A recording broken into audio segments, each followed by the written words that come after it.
I rank where the view is nothing less than phenomenal for how I express and project from my abdominal. The only view better, both my daddy and my mama know. No living parents, my sons give me balance. My wife is my serenity, this mic is my identity. The world is foul enough, that's why I write without obscenities. Provoking danger with broken language and spoken anguish. Begging to get hurt, why would you ask to go through changes? Yes, Lord, life's a chessboard, master the angles. Control the tempo, be the one who holds the info. Acknowledge is just as deadly as machete swings. When spoken, the truth is as potent as that Medellin. While others swear the style is free, I just let it ring. Our time is undervalued, soldiers make us better kings. My fans on my shoulder, reaching after better things. Today I take the shot, for them I'd rather set the screen. My mama told me follow my dreams. My daddy told me get it by any means. Stand tall, make him bow to a king. But I've evolved, you can see the resolve. Look in my eyes when you speaking to God. Life and for those who we caught up in using what I was scarred with the muse. I guess they call it proving I'm more than an artist. Penciling out my darkest while stenciling out a harvest. And storing what gets me from A to B, just like garages. Instrumental with collages. Envision what I've been drawing. Broadway to give you rhythm like the great Lena Horne. So bent on, found comfort in the storm. Find peace and on when you see them others perform. Organized chaos, outcast it like hey ya.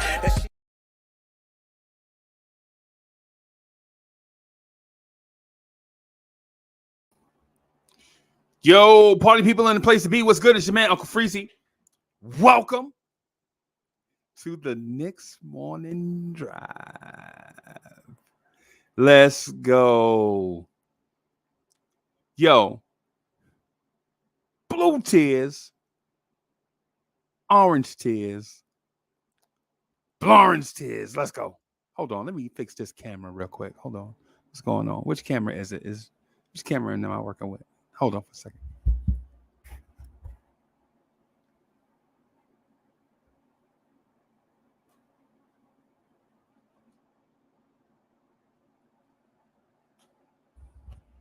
Bam! All right. There we go. Blue tears, orange tears, Blorange tears.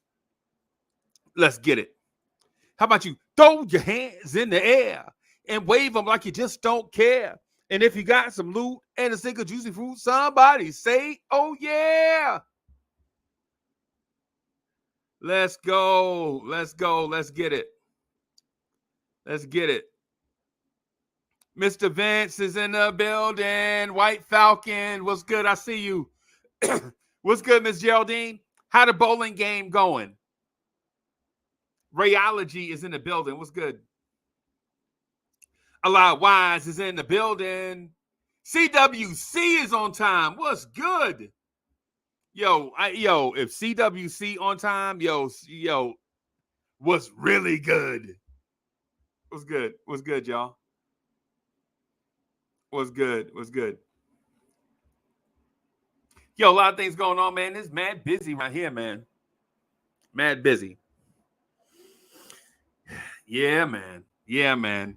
Got a special treat for y'all tonight. Got a special treat for the Blorange Tears family tonight.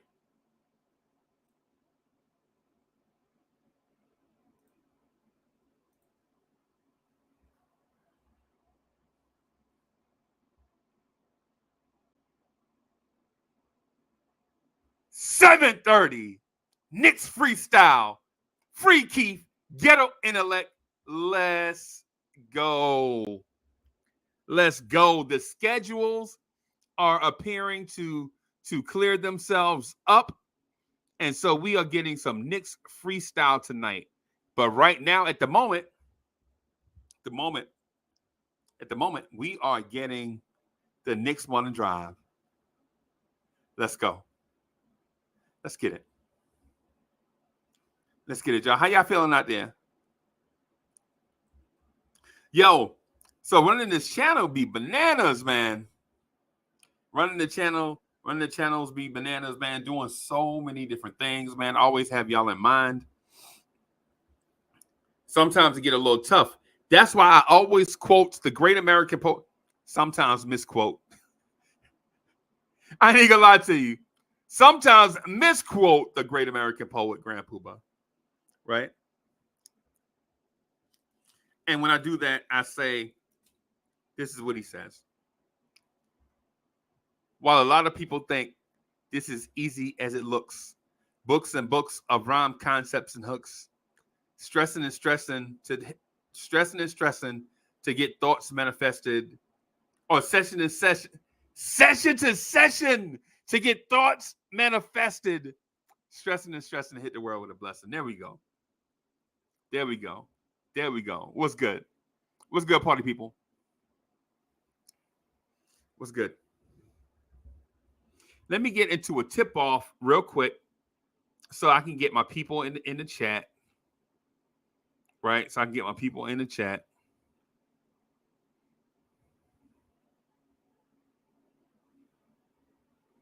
I want to show y'all something real quick, though.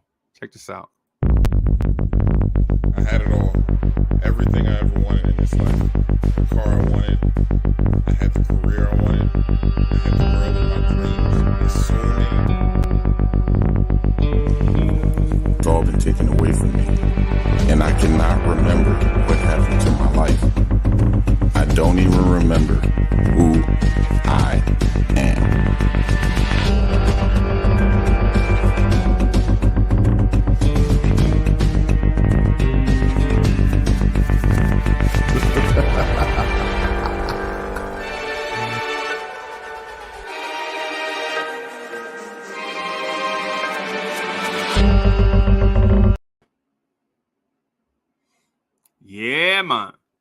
Yeah, man. Let's get to this tip off.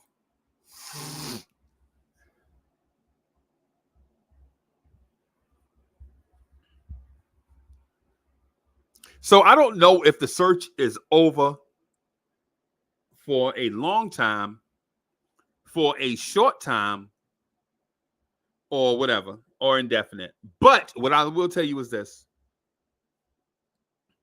In my opinion, the search for the Knicks point guard of the future may be over. Right? It may be over. Right? Right?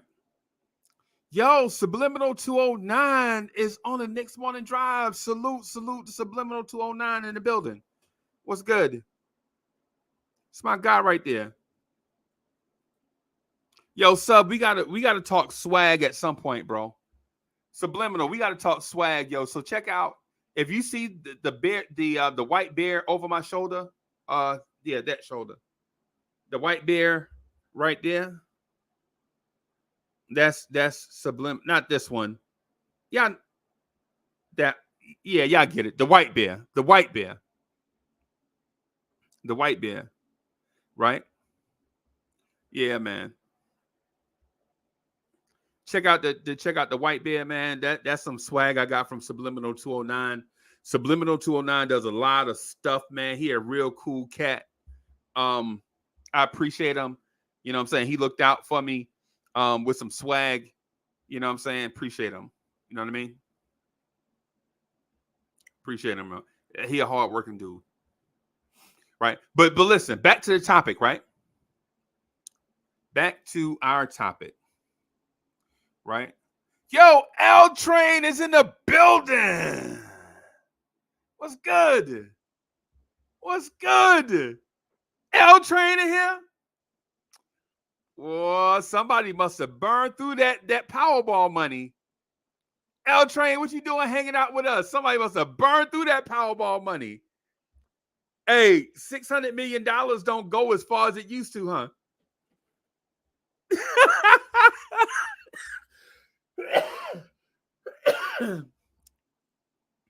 Yeah, man. Yo, JJ. Yeah, man. Let's go, Mets. Let's go. For what we paying Scherzer? Yeah, happy Scherzer Day.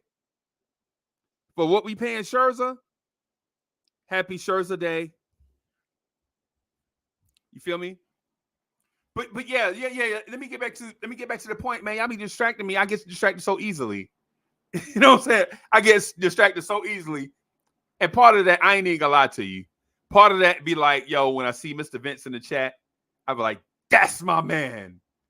Right? I see JJ in the chat, I be like, that's my man. You know what I'm saying? Yeah. White Falcon is in the building. The Coolest is in the building. What's good? See Rayology in the building. Sam I Am is in the building. Sam Granderson, what's good? What's good? So the point guard of the future thing has been a question that we've been facing forever, or what seems like forever. You know what I'm saying? In sports, 5 years is forever, right? 5 years is forever, and forever is a relative term, right? Forever is a relative term, right? Ricardo Torres, what's good? What's good with you? What's good? Black University is in the building. BIM, what's good? Yo, where's Sherwin M at? Sherwin M, what's good? What's good? So, I'm gonna say this. It's gonna be controversial. It's gonna be controversial, right? But what I want you to do is hear me out on it. Like before you like hear like 7 words and start typing, I just want you to listen to me, right? So here's why I want you to listen to me and hear me. Hear me out. Crazy Eyes is in the building. What's good? What's good?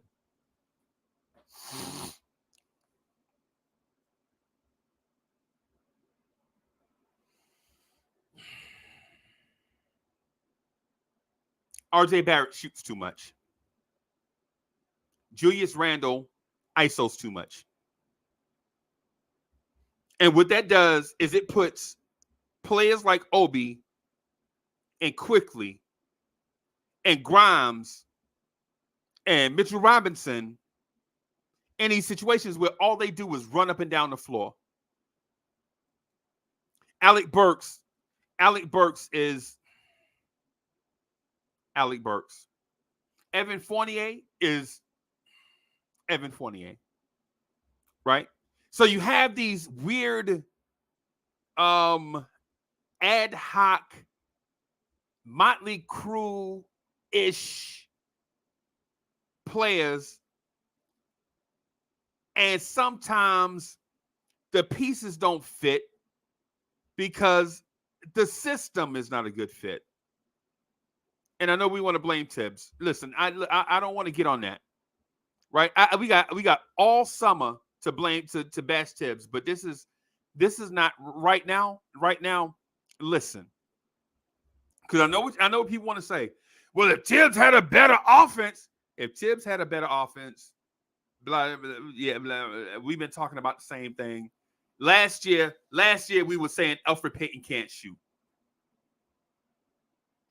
I'm just saying, in a dialogue, in a conversation, in a back and forth, we want to be creative and in our thinking, like evolve as the conversation evolves. You feel me?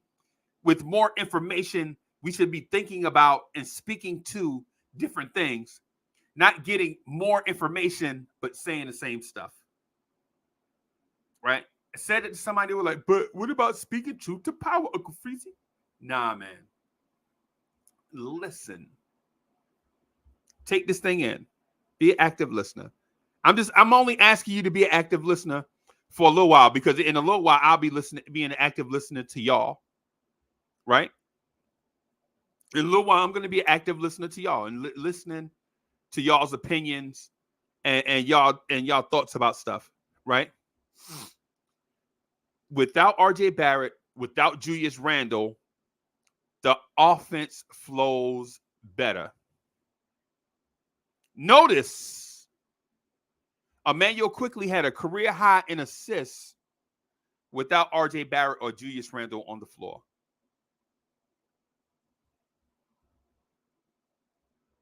Somebody told me that April games don't count. Everybody's not playing for the same thing. Some people are worried about playoff positioning and others are thinking about Cancun. And I get it. I get it. I get it, right? But listen. NBA players are NBA players. NBA coaching staffs are NBA coaching staffs, right? What I'm saying to you guys is this. Immanuel Quickley looks like a high-level starting point guard without ball hogs on the floor. And when I say ball hog, Evan Fournier likes to shoot that thing, yo. Alec Burks likes to shoot that thing. But they are not even close to the black holes that are RJ Barrett and Julius Randle. And they're not even efficient. They are not even. Can you imagine what Obi Toppin's numbers would look like if he got the same number of shots as Julius Randle? What would Obi Toppin's numbers look like if he got the same number of shots in a free-flowing offense as Julius Randle? And listen, you know I love Randle, and you know I love RJ. You know I love JR, and you know I love RJ. I love JR, and I love RJ. But what I'm telling you is, look at this offense with Obi and Immanuel Quickley without guys that hold the ball.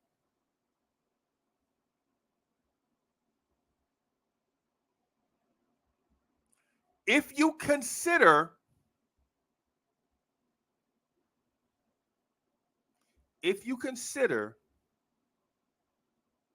processing what your eyes saw without RJ, without Randle, and I'm not saying get rid of them. I'm saying if they're here next season, I'm sure RJ will. The Julius Randle, I would like him to be, but maybe he may not be a good fit. I like Randle. I'm not going to use this platform to bash Julius Randle. Right? I don't like doing that. I don't feel comfortable doing that. Right?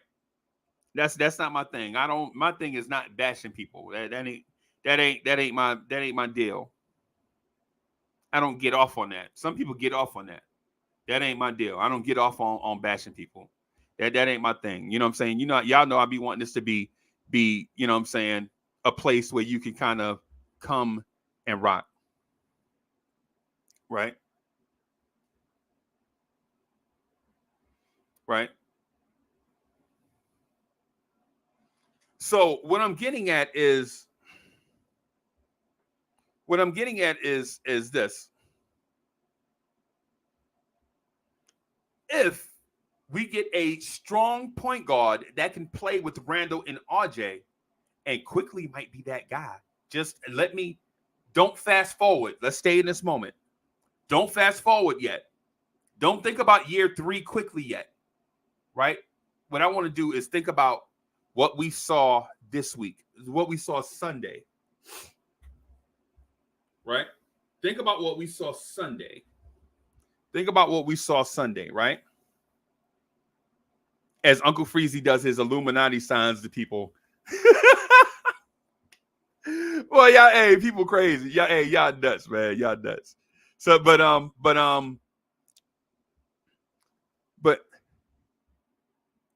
and so King Ribby RM says, but you used to bash Obi till he stepped up. Right. But but listen, what if Obi steps down? What if Obi goes back to year 1 Obi who couldn't walk and chew bubblegum again? Are you going to praise him like a future all-star again? Let's just be honest. Let's have the honest conversation. Because at one point in Obi Toppin's career, he did only look like a dunk contest participant. See, the caveat with Obi can't be, and this is Quickley's conversation, y'all. This is Immanuel Quickley's conversation right now. I just want to point out things about Immanuel Quickley, right? Right? Right? So here's the thing. When Obi was playing bad, I understood the look, hey man, look to the future thing. He will be good at some point. But as a matter of perspective, when we were saying that, Obi was playing bad. And our first round picks, Jerry and Grant. Y'all want me to go through the list of first round picks that were bust for the Knicks again? Y'all want me to the top 10 picks that didn't turn out to be diddly poo with us? Or should we move on?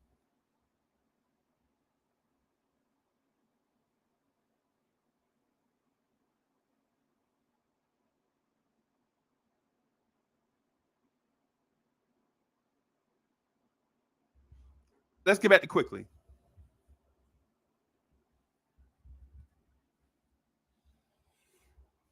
So I think in this moment we're in, because we're in the afterglow. We're in the afterglow of Quickley. The last time we saw him, he looked like he was the future. He got a triple-double against a playoff team, right? And if we say, well, they didn't have Fred VanVleet, I don't want to hear it. Fred VanVleet can score. He's a pretty good team defender. But yeah, come on. Really? Really?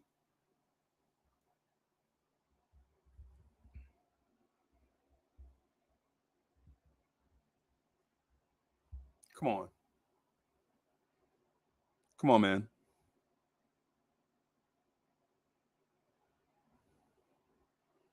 Saucy Thanos was good.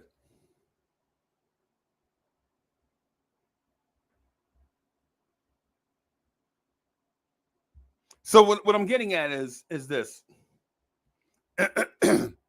I'm not interested in the Jalen Brunson conversation anymore. Just not. Because I think if you put Immanuel Quickley next to Luka Doncic, you get even better production. If you take Immanuel Quickley and start him with Luka Doncic, you get better production than if there was Seth Curry or Jalen Brunson, or both, or combined. Right? And I know that sounds like a lot. I sound like Marge Simpson's husband. I know I sound like Marge Simpson's husband when I say our point guard that struggled to get minutes on our team, if he played next to Luka Doncic, would be borderline all-star. And so I don't want to say he's borderline all-star, but what I will say is he would be better than Jalen Brunson. Mike Boy was good. So I don't want to jump out of the window on Immanuel Quickley. And I don't want to jump out of the window for Obi Toppin. Right? Right? But what I will do, though, is give them credit for what they did the last time we saw them. I won't bash them. Right? And Miss Geraldine says, we need to enjoy what Obi did these last few games, but I'm not going to crown him the second coming of Patrick Ewing. Yet being the hang word right there. Let's wait and see what he does next season and how he plays when the other team. Yeah, I got you. When the other team's game plan for him. Rayology says, I was never on the Brunson train. Thank you for saying that. Yep.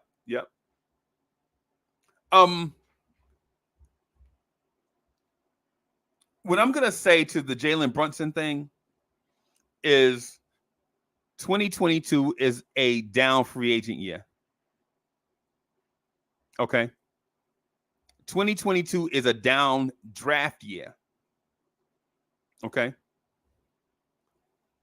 If, and this is a big if, capital I, capital F, if, capital I, capital F,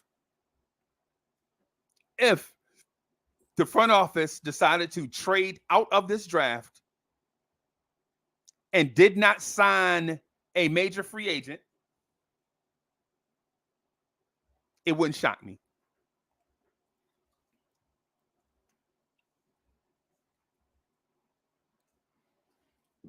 Here's why.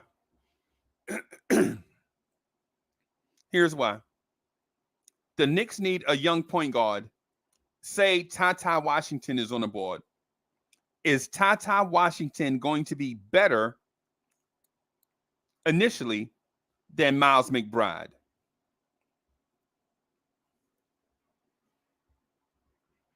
Is Tata Washington from the University of Kentucky better than Miles McBride is right now?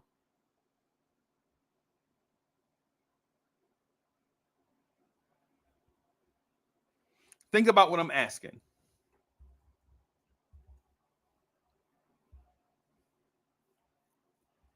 Is Tata Washington or any point guard in this draft? I said Tata Washington because on most draft boards, he's rated as the best point guard of this rookie class. We don't know who is the best yet. We won't know until guys get on the floor and play. We won't know.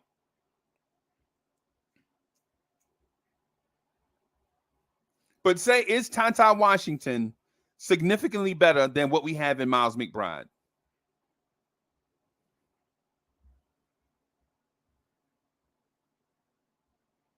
Right? Think about that for a moment.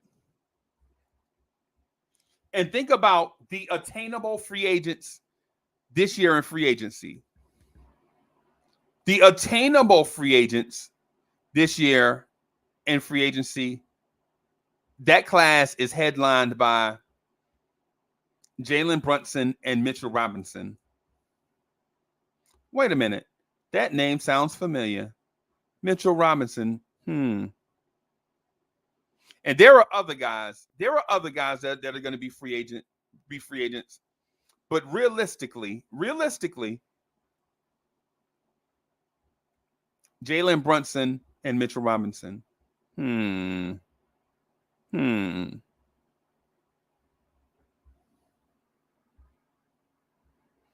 Right? Right? Here's my deal. If the Knicks ran it back, and I'm against this, for the record, I am against running it back. Right? And so I know there are some trolls that love me, man. I know there are some trolls that love me, right? Uncle Freezy said run it back. No, I didn't. I said if the front office decides to run it back. I know by the time this get to CK2K and Knicks Fan TV, there's going to be like, Uncle Freezy said run it back. You know? I'm saying if the front office decides to run it back, I wouldn't be shocked because I think the options available are not significantly better than the options we already have. You feel me? So if the Knicks take their lottery pick and their second round pick and trade out of this year's draft, say for the 2020, the Bronny draft, say the Knicks trade into the Bronny draft, right? It wouldn't surprise me.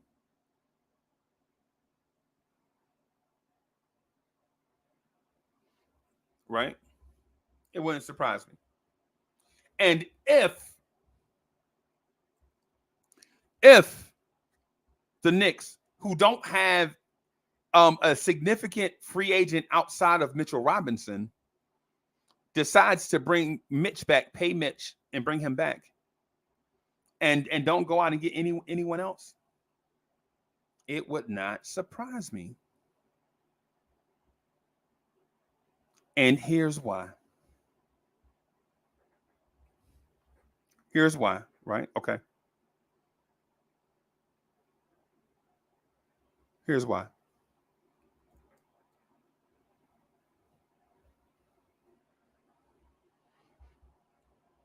R.J. Barrett, in his second year in the NBA, made significant strides. Some will say his second year in the league was his best year in the league. Some will say the year before last, or the season before last, was a better statistical year than RJ's third season in the league, statistically. Right? RJ Barrett stepped up. RJ Barrett had a 6 3-pointer game against the Boston Celtics. RJ Barrett shot 40% from three in his second season.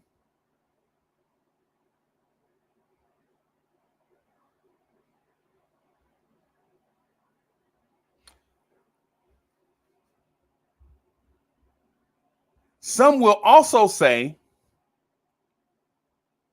Immanuel Quickley and Obi Toppin in their second season had better statistical seasons in their second season. Obi Toppin broke out towards the end of his second season. Immanuel Quickley broke out at the end of or in his second season.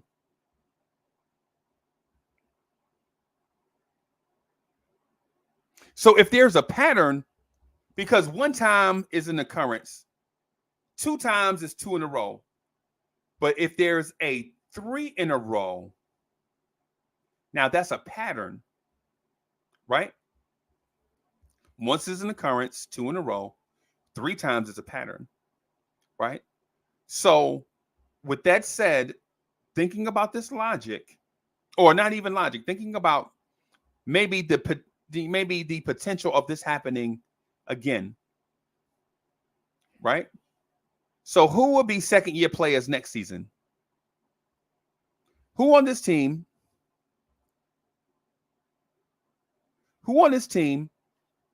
will be second-year players next season?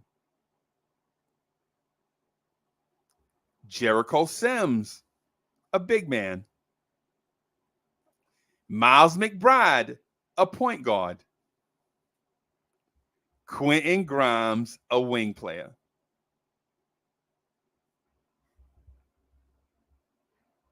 Right? So if once is an occurrence, 2 in a row, 3 times is a pattern, then next year's second-year players, no matter how long it takes for them to get there in their second year, if they break out and become contributors also, I just named you 6 rotation players going forward. Think about what I said now. 6 rotation players that are young. So once is an occurrence, 2 in a row, 3 times is a pattern. All of a sudden, you have RJ, Quickley and Obi, Grimes, McBride, and Sims. So now you have 6 rotation players.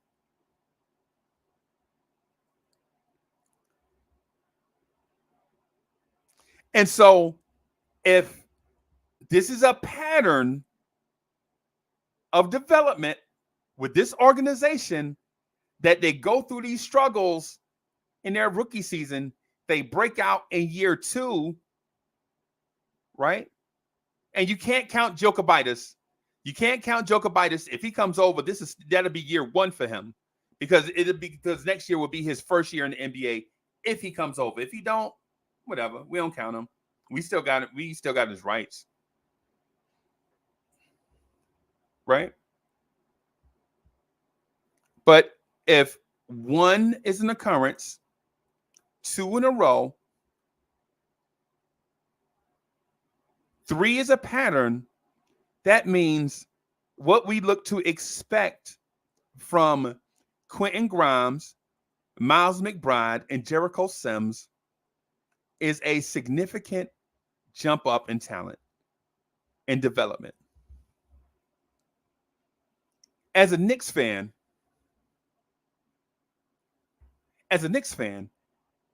does that get you excited? The future. Does that get you excited as a Knicks fan?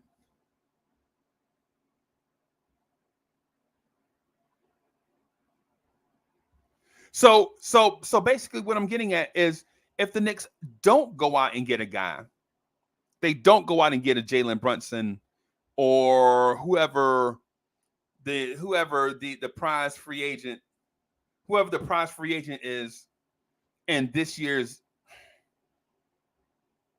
underwhelming free agent class.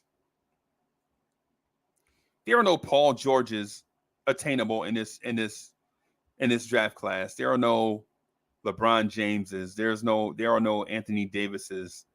There are no just anybody in this draft class.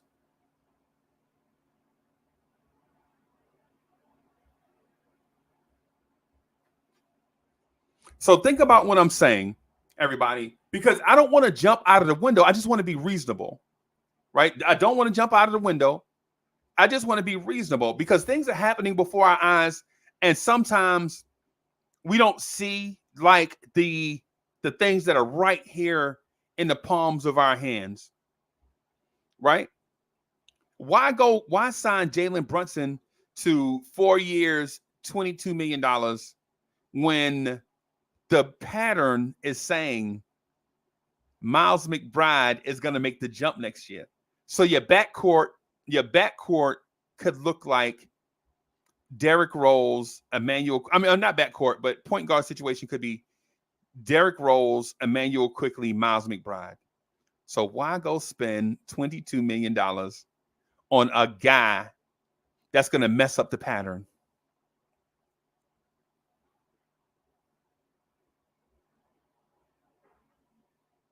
Why? Why spend money on a guy that's going to mess up the pattern? Right? And I'm asking the question, right? Because if you go sign a Jalen Brunson, that means you're going to block the development of Immanuel Quickley and Miles McBride. Is that what we want?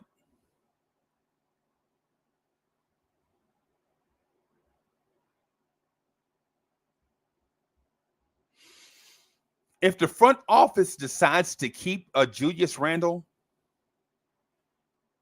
if Thibodeau is going to play Fournier and Alec Burks, Derrick Rose, 32, 33 minutes a game next season, sure, why not bring in a Jalen Brunson? If you're going to go vet heavy, why not bring in Jalen Brunson? But remember, when veterans play a bunch of minutes, young guys play a little bit of minutes.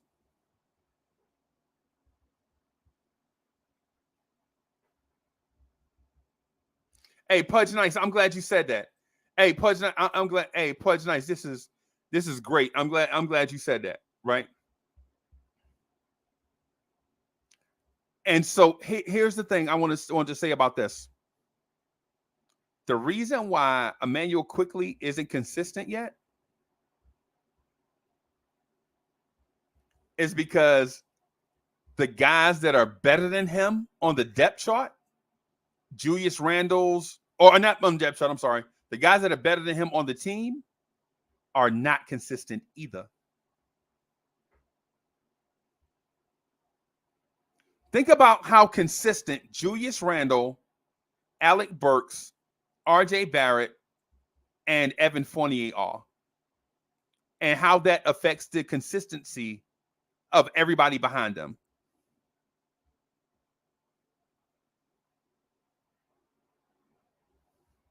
That's a great comment, right? Great. That's a home run in my opinion. Immanuel Quickley isn't consistent yet, right? You don't know if you can depend on him, right? And the reason why that I believe that is so is because Julius Randle wasn't consistent this year. RJ Barrett wasn't consistent this year. Evan Fournier wasn't consistent this year. Alec Burks wasn't consistent this year. Right? And so you get this thing where if the guys ahead of him in the pecking order are inconsistent, it creates an environment for people behind them to be inconsistent.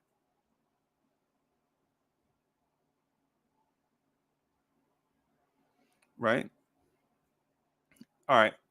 So I'm out of the way. I'm gonna throw the link in the chat so we can start, so we can get the conversation going. Right? Hey, everybody, listen. Oh, here's the other thing. Y'all, listen, when y'all come on, man, please be respectful. The show yesterday, while there were a lot of good points, as a viewer, I felt like it was trash. People talking all over each other. You know, this whole thing, wanting to stomp the yard, you puff your chest out. All that. Yeah, that's not good for the viewers, right? Remember, there's people watching this. So if you jump on, just make sure that you be respectful of others, like as they get their points out and all that stuff. You know what I mean? Fabulous Phil's in the building. D. Ross, what's good?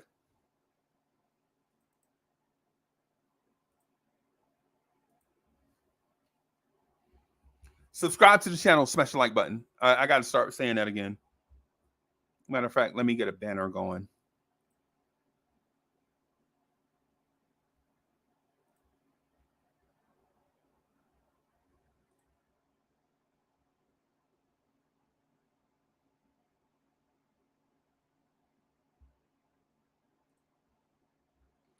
Saucy Thanos is in the building. So I don't want to disparage anybody's thoughts or takes or whatever it is, it's suggestions, points, narratives, whatever it is, because in a back and forth conversation, man, just conversate, bro. That's what it is. Andy N is in the building. Chef NYK, what's good? Kareem Grant, what's good? I see you. What's good? Ryan Green, what's good?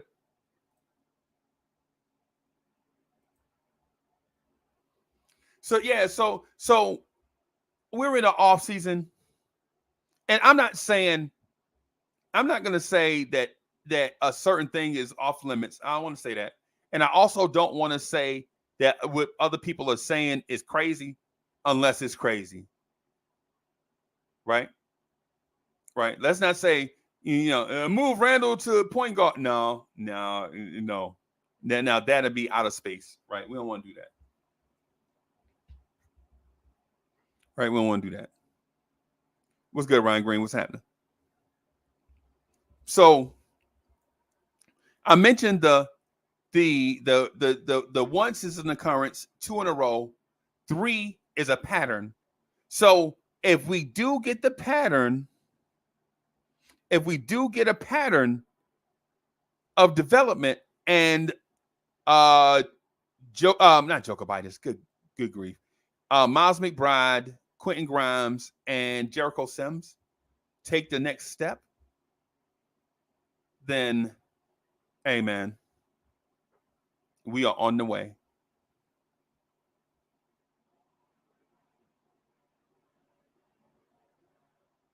Right?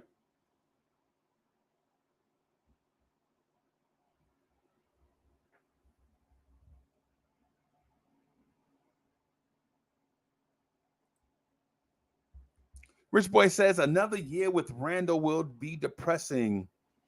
I will say this.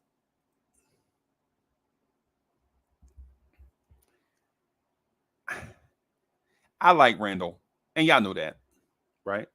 I think Julius Randle know that. To be honest with you, I think Julius Randle know Uncle Freezy is like the one dandelion in a lawn of beautiful grass, like standing up for Randall. Y'all ever saw that? You know how you cut your grass and the lawn is beautiful and it's like one dandelion standing out? One dandelion is like, oh, that's me for Randall. You know what I'm saying? You know what I'm saying? Yeah, man. Yeah, man. So, but the thing I want to get at too is I have a Tom Thibodeau thing I want to get off my chest. Y'all mind if I get this Tom Thibodeau thing off my chest? Let's get this. Let's have that intervention. Let's have that Tom Thibodeau intervention. Man, I'm bright on this thing, man. Let me. Is that better? Because the light was in my face, and I was like, looking all like Children of the Corn or something. Knicks Worldwide, what's good? What's good with you?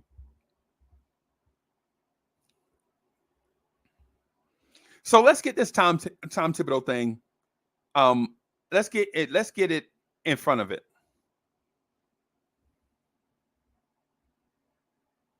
Let's talk Tom Thibodeau. Right, let's get out in front of the Tom Thibodeau thing. I spoke to the Immanuel Quickley thing, and I spoke to the I Believe the Children Are the Future thing. Right? So let's talk Tibbs briefly, right? Let's speak Tibbs briefly, okay?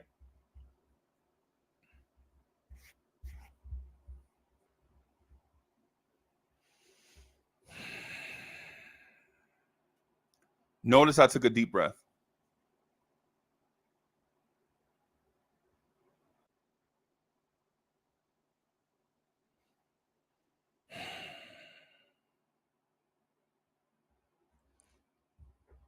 Before I say something, let me bring my guy. What's up, boss? Yo. How you doing, man? Hello. Yo. He ain't even ready. He ain't even ready.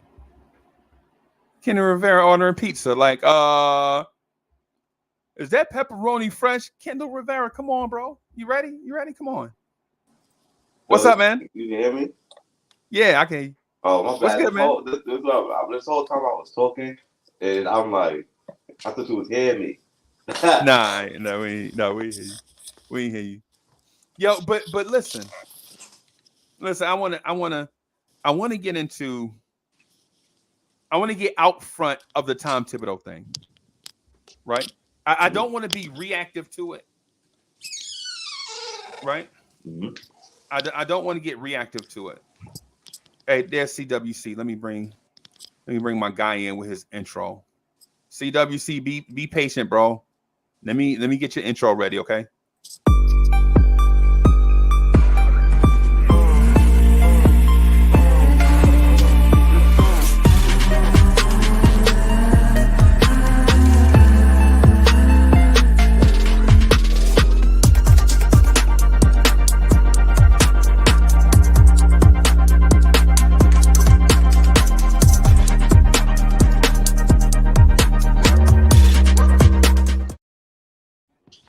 You. Hey, Uncle Freezy. What's going on, y'all? What's up? What's up? Ain't nothing. Hey, CWC, Mr. Rivera. I want to get into a Tom Thibodeau thing. And if y'all could just bear with me for a moment, because listen, I'm prepared, but every time I talk about Tibbs, I got to collect my thoughts. Because I feel like 4 or 5 different emotions every time I hear Tom Thibodeau name.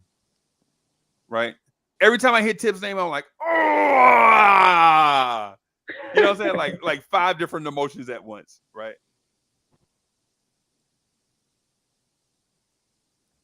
this was a bad year, a bad coaching year for Tom Thibodeau. Terrible. Right? The organization will say, yeah, things could have been better, but no. Things could have been. That is a fact.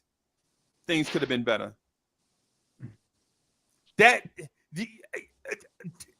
What things could have been better? Really? You didn't need scientists and detectives. You didn't need CSI New York to discover that Tom Thibodeau had a terrible coaching season. This year was terrible. Right? Terrible. Right? My frustration with Tom Thibodeau was this. The reluctance to play these kids. Right? Mm-hmm. It was like, why are you so against playing kids? Right? Two, why do you... Every time I think about Tibbs, I swear I have like 5 different emotions at once. Right? And mind you, I like the idea of Tom Thibodeau as the coach. Notice how I phrased that. Notice how I phrased it. Right? Before I get back to CK2K and Knicks Fan TV and nothing but Knicks. But before people start saying, Uncle Freezy said he loved Tibbs. No, that's not what I said. I said, I love the idea of Tibbs. I love the idea of Tibbs. Right? Before I get a text message from a Knicks content creator be like, you love Tibbs. No, that's not what I said. It's not what I said. I love the idea of Tom Thibodeau. Right? But what frustrates me is his reluctance to play the kids. What frustrates me is his loyalty to struggling players. Why are you still letting RJ Barrett shoot? Why are you still letting Julius Randle be the number 1 option when clearly his mind is not there? Right? Right? This happened all year with guys. All year. We were all over the place. Why is RJ Barrett 9 for 24? Why is Julius Randle shooting 19 footers? Yeah. Julius Randle, why are you shooting? Why are you ISO'd at the top of the key shooting 19 footers when you are the power forward? Power forwards traditionally rebound. So if you're shooting, that means our undersized guards are rebounding. Julius Randle at 6'8", 250. Why are you shooting 19, 20-foot jump shots and having Kemba Walker and Immanuel Quickley and Derrick Rose and Miles McBride rebounding? And Alec Burks, a non-rebounder. Why are they rebounding and you're shooting from the outside? Here's the other thing, Tibbs. Why do you insist on slowing the game way down when you have athletes that want to run? Tom Thibodeau, you have the most athletic front court in the NBA, right? You had Cam Reddish, Obi Toppin, Jericho Sims, Nerlens Noel, Mitchell Robinson. You have the most athletic front court in the NBA. Nobody's front court, I don't care who you say.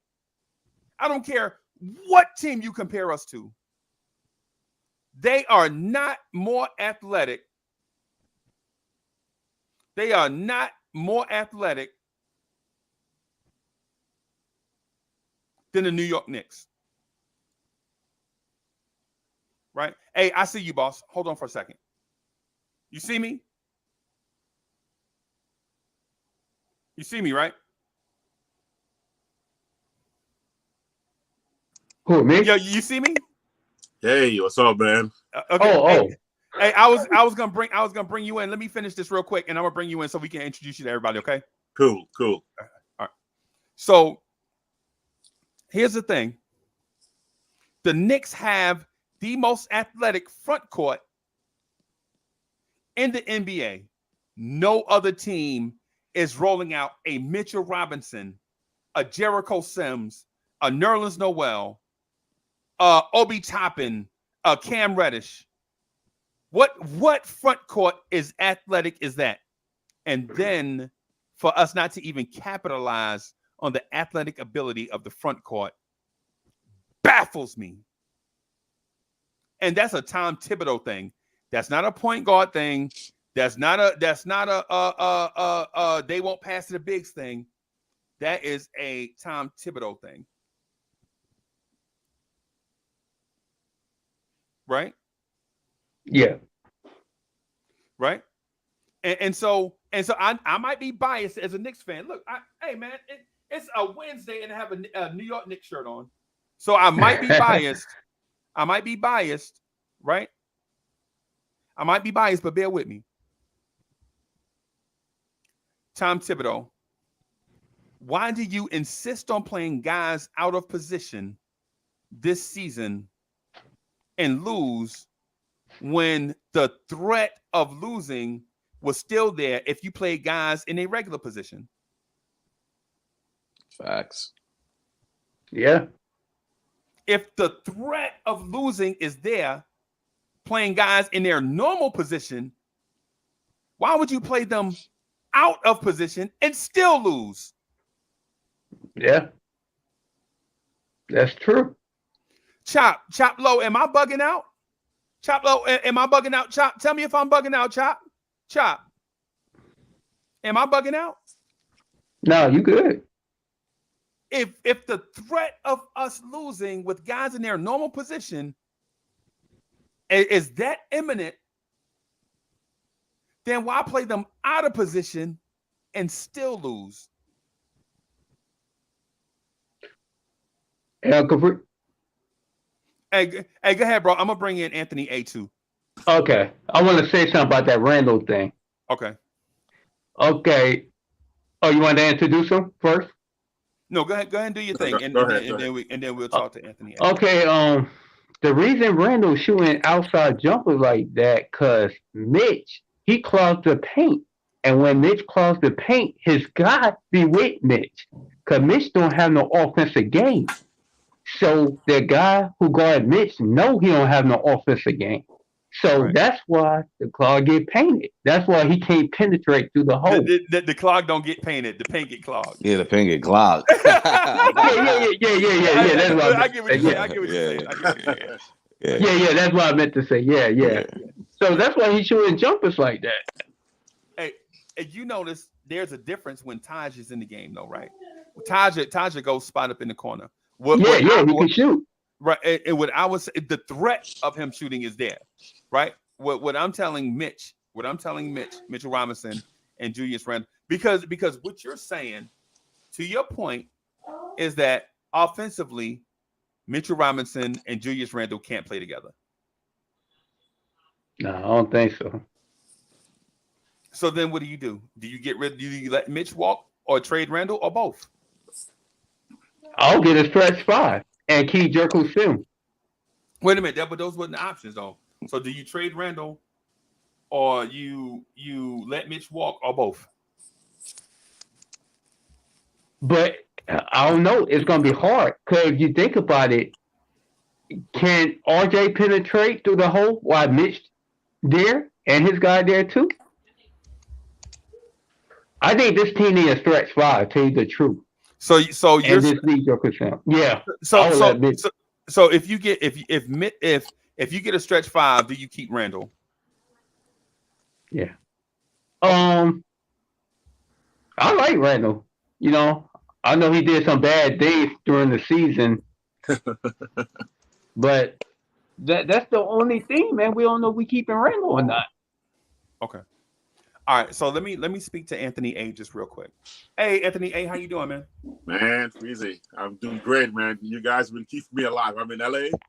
Okay. Grew up in Brooklyn, so I needed this, man. Needed this all the time, man. Every morning. Shout out to Brooklyn. Shout out to Brooklyn. That's right. That's right. Oh, I hear the accent. You from Crown Heights? Man, almost on East Flatbush. Okay. All right. But originally from the fastest people in the world, the Yardmen. All right. Jamaica, man. Jamaica. I know where you going. I knew where you was going with that. I knew you was going with that, man. I went to Brooklyn Tech. Okay. I played some ball, played on West 4th Street with Strickland. One time he showed up. He showed us out what a pro is like, man, because we thought he was the highest jumper, the fastest first step, the best outside. Man, he scared all of us. We were like, man, we shouldn't even be playing ball. We always got off the court. Strickland just showed us up that day, man. I know who you are. Oh, yeah? You call Sim Show, nothing but Knicks. So, yep. Exactly. I recognize your voice. Okay. Yes, okay. Sir. Hey, it's good to talk to you, man. Yeah, man. Oh, welcome. Yeah, how you been? I've been good. I'm sending a link around to my boys. You were a boy from Denver, Broncos fan next door. You know, he's like, I said, you got to listen to the show, man. So he joined in, trying to get the numbers up. We're going to get you guys to 100K, man. Yeah, man. Let's do it because we're doing this.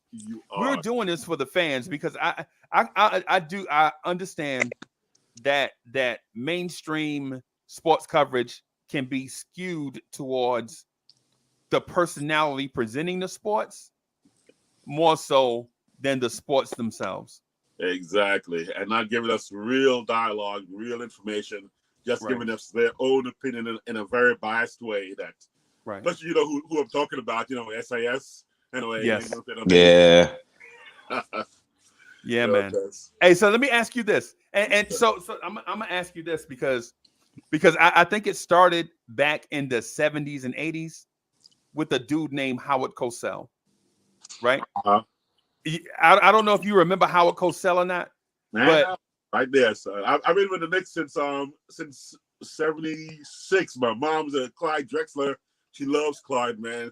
That's the reason why when I cut here, I go, Who's this Clyde Drexler you love so much? Because, you know, the styling. And I'm like, so 76, that's how I've been long. I've missed the last championship. So I've been waiting a long time, man. Me and you might be the same. Because I became a fan. So just real quick, I'm going to stay on topic, y'all, but I just wanted to tell Anthony A. So growing up in the city, right? Growing up in the tri-state area, my first favorite team was the Harlem Globetrotters. When I used to hear Sweet Georgia Brown on TV, yes, I used to go crazy. Curly Neal, yeah, Meadowlark Lemon, yes sir. And so we used to go see him at the Garden. We never we never went to go see him at Nassau Coliseum. That was just too far for us to, you know what I'm saying? Yeah. But we see him at the Garden, and we used to walk in the Garden and see these big pictures of Clyde Frazier, Willis Reed, and I used to tell my uncles and them, like, who are they guys? Why they got them dudes pictures up? Where Meadowlark Lemon picture at? You know what I'm saying? When you're a kid. And so when you're a kid, you know what I'm saying? You know how you think. But yeah, man, so I've been a hardcore fan since I was about 7 or 8. So about 75, 76, something like that. So I don't really like, you know, but anyway, let me ask you this. Let me get back to the topic that we were talking about.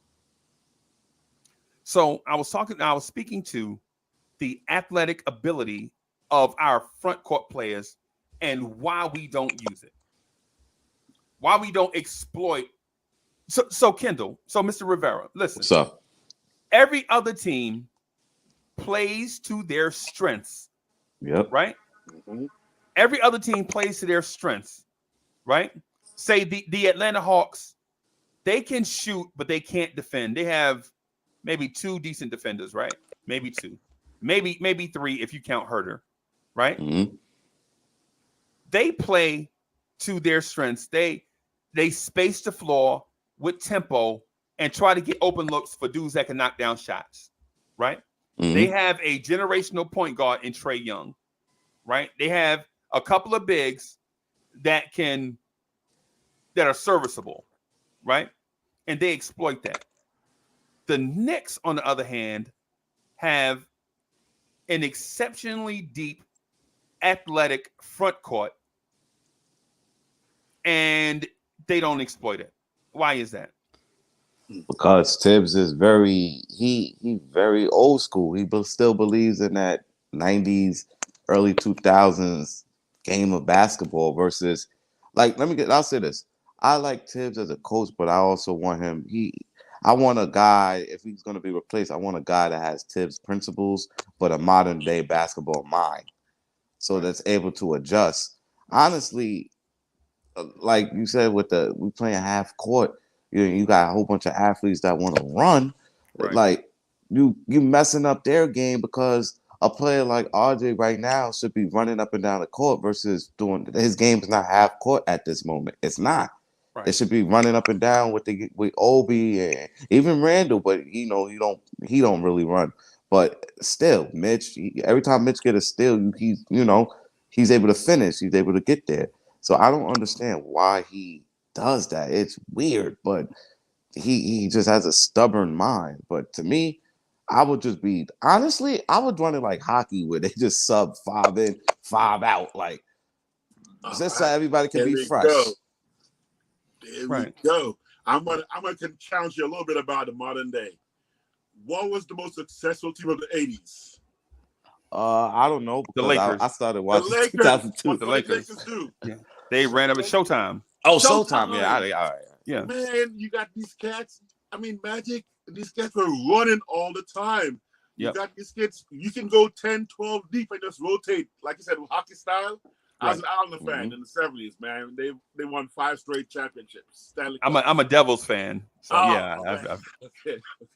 I remember when they moved here from Colorado, I was like, why would I watch the Island? Because I was an Islanders fan until Colorado moved to New Jersey, and then I was like, yep, that's my team. Okay.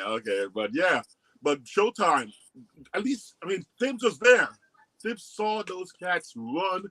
And right now, the last 2 games, so when we run, we got it. We can wear out any other team. A part of the reason why we also win is not even just defense, because the other team is tired. Fatigue. That's why we also lose fourth quarter games, because they just run our cats into the ground, and he brings in the starters after they play the whole third quarter, and then they're tired, and the shots are falling a little short, or they're just off because fatigue, man. Fatigue is a defensive thought process. Wear them out. That's one way of beating people. Not just movement, but wear them out. Their legs are gone. Their shots are off. Their thoughts are off. Everything. Fatigue messes with you, man. I was a Marine, by the way, and I trained with some SEALs. One thing that got you gone is the mind when fatigue. Right. Hey, man, I appreciate your service, man. Appreciate your service to this country. Bro, thank you, bro. Even though you picked the wrong branch. I'm Army 54 Bravo Chemical. Oh. I got you. Hey, Anthony.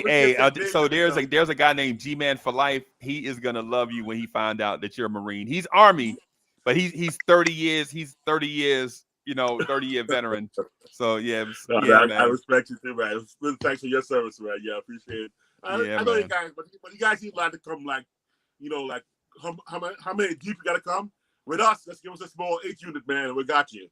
Oh man, come on, bro. Hey, I mean, I'm not gonna lie. In the movies, they be making it look cool on the Marines. They be like 4 of them, and everything just get fixed. Man, just look at the uniform alone. The dress blues alone make us recognize how sharp we are. Look how tight but I be seeing y'all training on YouTube, and I don't know about that. It's crazy. Yeah, it's overrated. But that's what I'm saying. Tibbs saw the Lakers. Tibbs saw Showtime, and he got cats who can play like Showtime. Don't just think modern.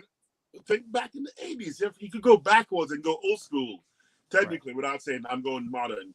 That's because he think we got Patrick. Yeah, but that's because he think we got Patrick Ewing. Well, we just got to give him the ball down low. We don't have a Patrick Ewing, who's just a dominant big man, which he thinks Randall's that guy. But Randall is Oakley, because Oakley was strong too. We got Mitch is Patrick. Let's say Oakley, matching up, trying to be Randall. But we don't have that. They don't have that kind of game. None of them have the kind of game that Oakley had and what Patrick had. Mason and stuff. Yeah, but at Mason one point, ran too. Yeah, Mason. At one point, we had Buck Williams, Anthony Bonner, Anthony Mason, Charles Oakley. You know what I'm saying? And Yeah, while those Mason names, had a handle. Yes, Mason had a handle, like he could actually grip the ball up and pass like a almost point like. So he's probably thinking Randall is Mason. Yeah, and Buck Williams had suction cups. Right, if you missed a shot, it was Buck Williams' rebound. I don't care where you shot it from. Yeah, like, exactly. But yeah, man. And so the thing I would say to Tibbs, and I want to address this to Miss Geraldine, right? So Miss Geraldine, I thought about like some of the comments that you made, right? And here is how I fix it, like because I've been reading the chat all year, and I understand y'all pain. Trust, I do. But as a moderator, most of the time, I have to ask these questions to make sure the panelists are not straying. And sometimes I'll sit back and let them stray, hoping they'll get to a point and they don't, and then I reel them back in, right? But now that it's the off season, we don't have to restrain people because there's no game tomorrow, right? And we're not playing our rival in 3 days. You know what I'm saying? It's the off season. Right, so we can kind of go for what we know, right? Right. And so I'm again excellent point here. So Miss Geraldine says you can't teach an old dog new tricks, right? Mm-hmm. But this is what I will say to that, respectfully. A dog can be as old as Methuselah, and if you got treats, that dog will behave, right? Yep. And so here's the thing that I'm gonna, and this is why I say that. Alvin Gentry won't be coaching the Sacramento Kings any longer, right? Alvin Gentry, I think that Alvin Gentry is fired already, right? I don't think so. I think believe so. Only vote. Oh, he's probably in their minds that he's already fired, but just not out to the public yet. Right. So here's the thing I'm saying to Tibbs. Right now, Tibbs has a coaching staff of minions, right? Andy Greer, Dice Yashimoto, the new guy they brought in to replace Kenny Payne. And listen, no threat. I understand that Tibbs wants guys he's comfortable with. But you know what happens when you get a curmudgeon and they like staying in their comfort zone. Mm-hmm. What I'm telling New York Knicks fans everywhere is if the Knicks don't bring in a guy, right? I'm talking about a threat to Thibodeau's face, right? Like if you don't tighten this up, I'm promoting Alvin Gentry to head coach. Oh, I see what you're saying. If you don't bring in two of those guys, right? Because Mike Woodson was the threat before, remember? Yeah. Tibbs, if you don't tighten up, we just gonna move Mike Woodson over here, right? So what I'm saying is you need two of those guys. My preference is Terry Stotts and Alvin Gentry. Create a brain trust on the coaching staff, right? Not a Despicable Me situation. Whereas Tibbs is the villain and he's got minions. Yeah, I'm the bad. You don't want that. You know what I'm saying? You don't want a Patton situation, right? You don't want a Patton situation, right? Because you know what you want to do is create a brain trust on the bench, right? Yeah. Bring in and I'm saying Terry Stotts and Alvin Gentry as names. But what I'm saying is guys like that to put that on has the a bench. pedigree. That has a pedigree that been around. Right. Because when Steve Nash got hired, D'Antoni was hired. D'Antoni, right? Mm-hmm. So they could easily take over. Like if this thing with Steve Nash goes sideways, we're just gonna promote D'Antoni, right? That's what that's the thing. You got to have that situation. The year Frank Vogel, think about the year Frank Vogel won the NBA championship, he had Jason Kidd on his staff. Right? So, hey, Frank, listen, this thing goes sideways. You know what I'm saying? The thing is, Thibodeau is unthreatened. He goes to the press conference. He goes to the press conference and tell Anthony A the same thing. Here go. The guys didn't bring energy tonight. I felt like we didn't come out the game. The energy wasn't up. You know, and coach, what happened when the other team went to the 3-2 zone and you know they were trapping on the back line? The energy wasn't there. I think we struggled to get into it's a carbon copy of the same thing he said in the last game, right? It's a carbon copy of the same thing, and he said against the last game. The last game they played an aggressive man-to-man, 3-quarter court. The energy wasn't there. Guys could have, we didn't knock down open shots. We didn't rebound the ball with aggression. We didn't hit free throws. Really, that's the same thing you said last game, Tibbs. Here's the thing, and Uncle Freezy is calling this out. I like the idea of Tibbs coaching the Knicks next season. I like that idea, but what makes me like that idea is having veteran coaches with NBA with head coaching experience on the bench with Tom Thibodeau. Yep. I don't like the, hey man, what'd you see right here in this Andy Greer and Johnny Bryant and shout out to Johnny Bryant. I'm sure he's going to be a great head coach sometime in the future. But right now it's not his time. His words are careless whispers because he ain't never been in that seat. He don't know. He never felt the pressure. It's like me talking to a Marine, right? It's like me talking to a Marine. Marines don't know what it feels like to be heroes. They just dress they just dress nice and grunt all the time. All they do is grunt and dress nice. Look at my uniform. My uniform is clean. I'm Army, bro. Hey, bro, I'm Army, right? I get dirty. My uniform don't look fantastic. I'm sorry. You know why? Because I've been working. I'm sorry.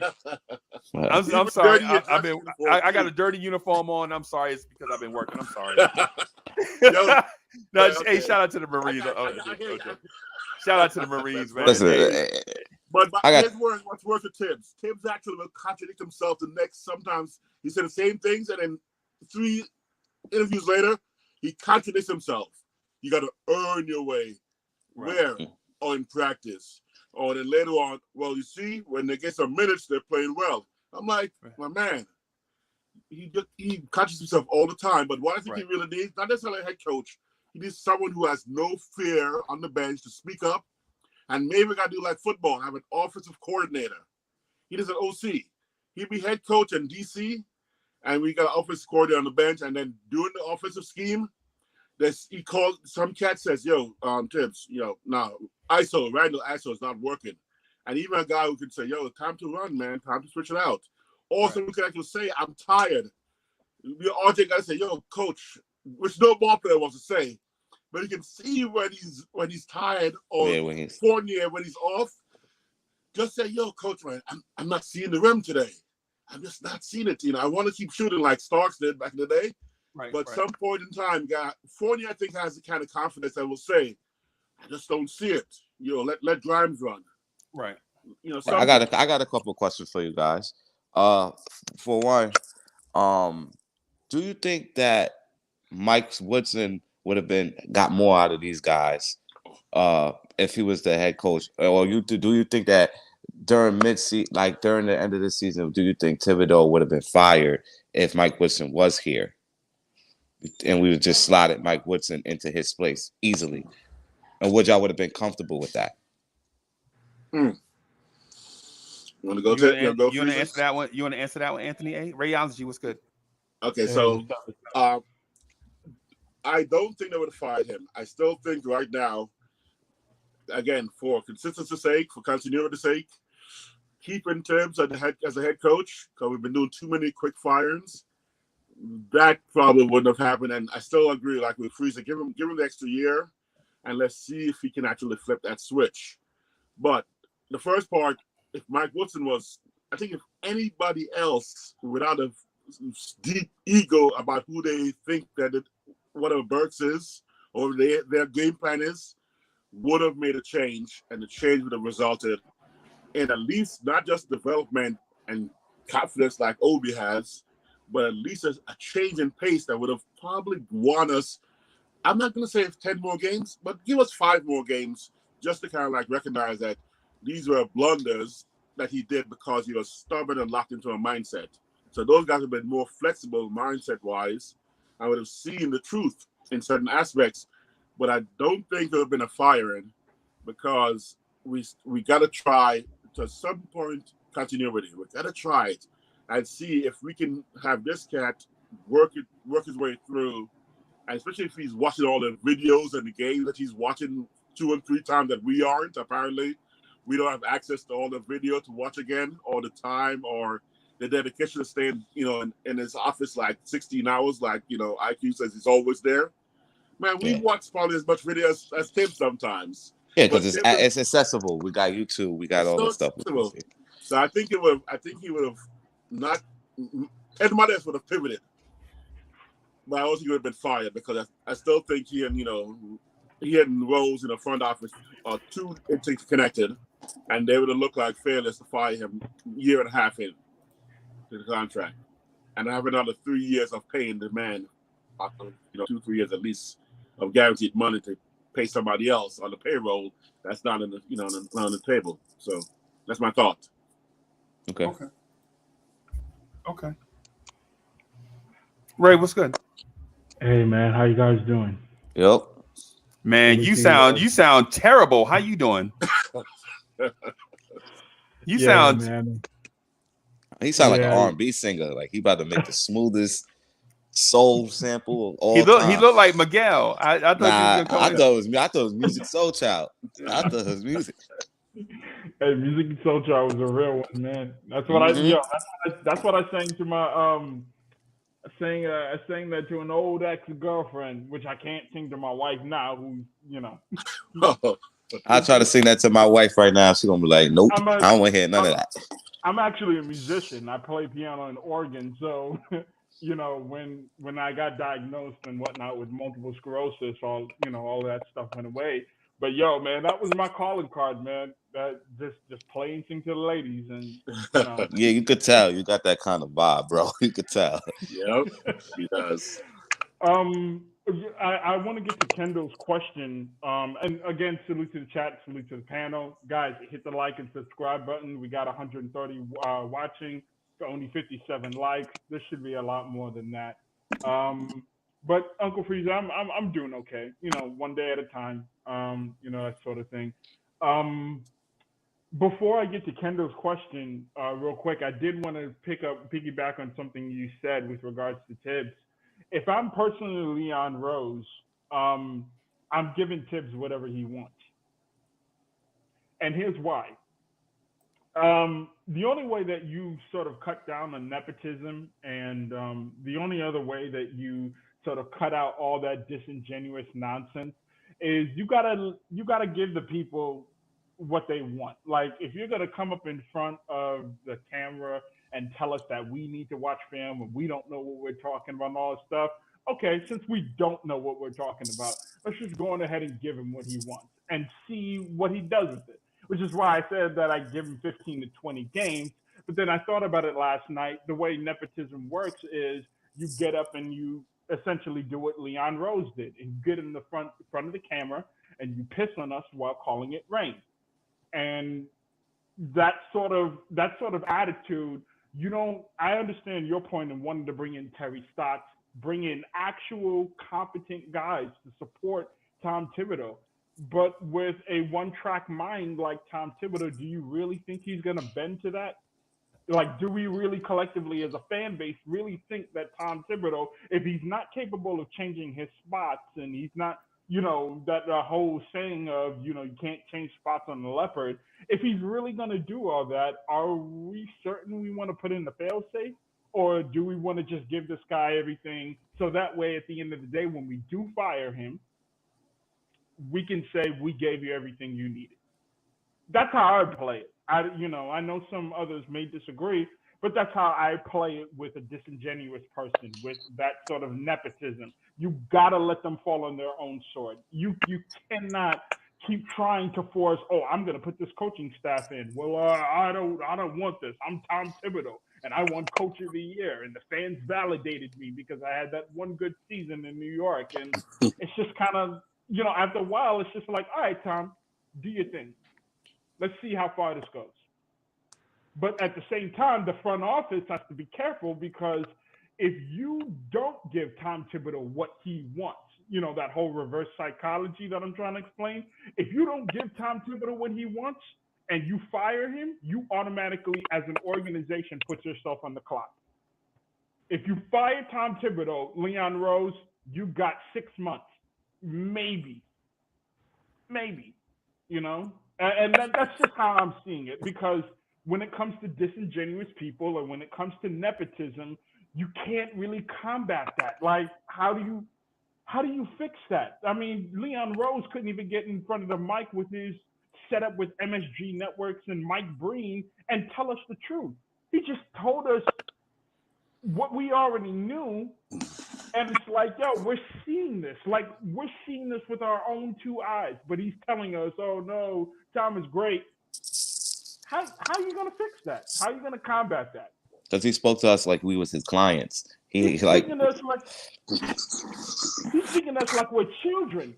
Yeah. Like the actual fan, like Uncle Freezy, or like everybody here doesn't know what they're talking about. Now, don't get me wrong. We're fans. It represents fanatics. So sometimes we jump all the way out the window. And there are some times where we do get it wrong because we're theoretical GMs. We're not employees. But don't tell me that it's, with Tom Thibodeau, oh, you got to watch the film. It's funny because, I watched the film 4 or 5 times and all this different stuff. I'm not saying I don't need to watch it 4 or 5 times, but as a collective, we're all same thing. Julius Randle's attitude. We're seeing it with the youth. We didn't play with energy, like Uncle Freezy was talking about. Every post game is about energy, but you got energy players on the bench. Mm-hmm. How does that work?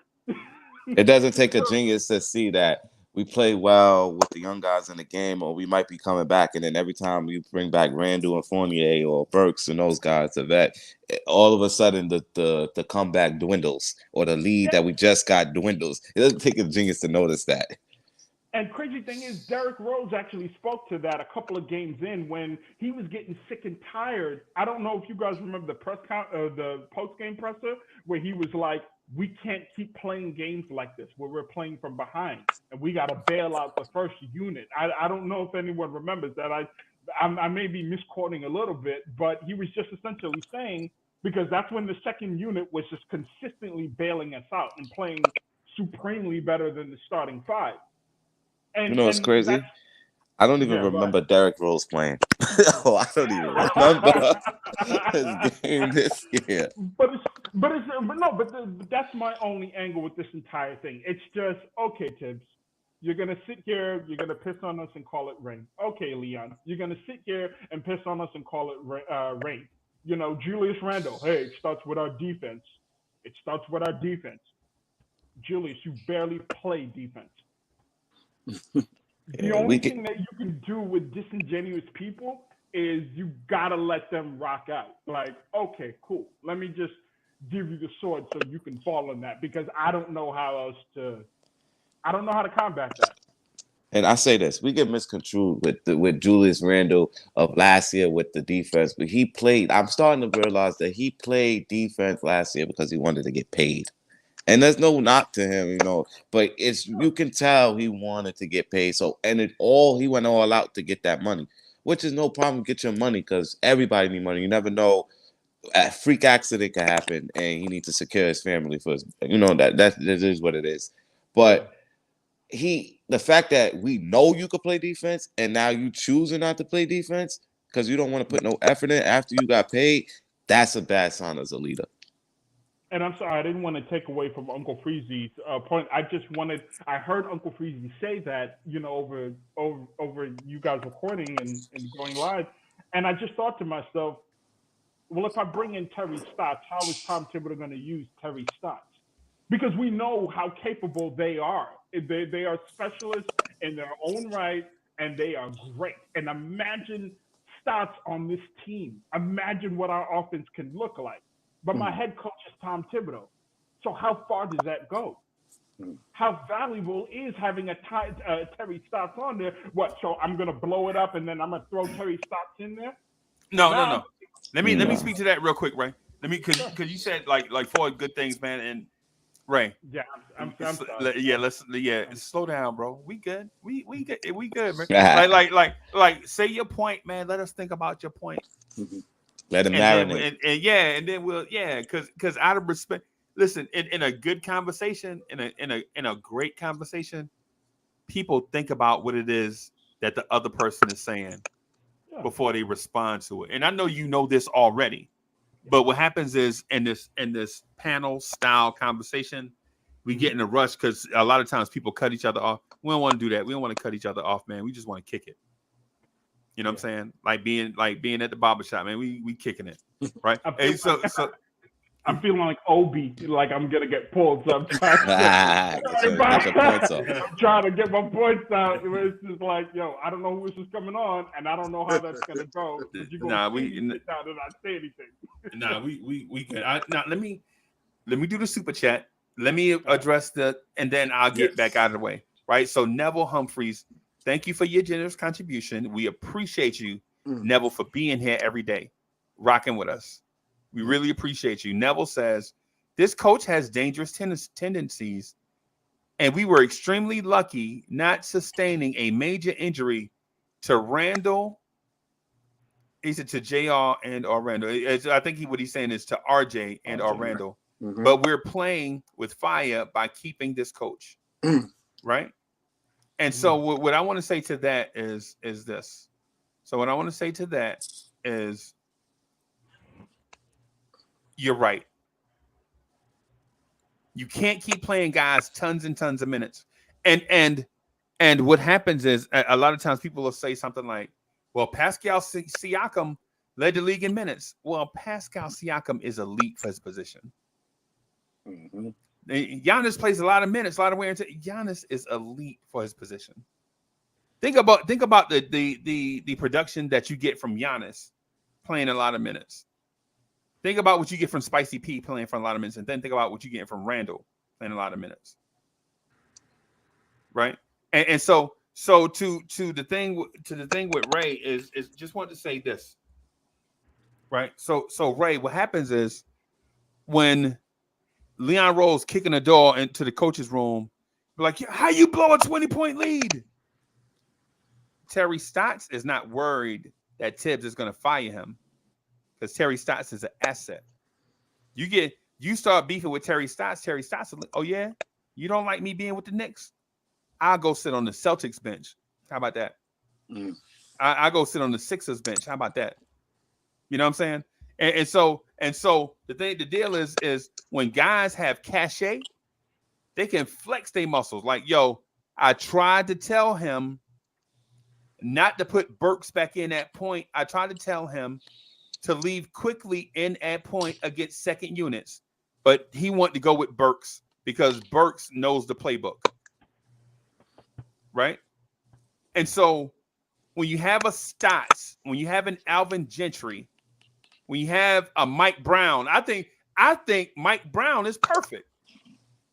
Y'all know Mike Brown used to coach LeBron in Cleveland, been the Golden State Warriors assistants for 1,000 years. Been there, done that. Yeah, Mike Brown. Mike Brown, just a guy with cachet. Yeah. Right? You bring in a guy with cachet. Y'all know how it is.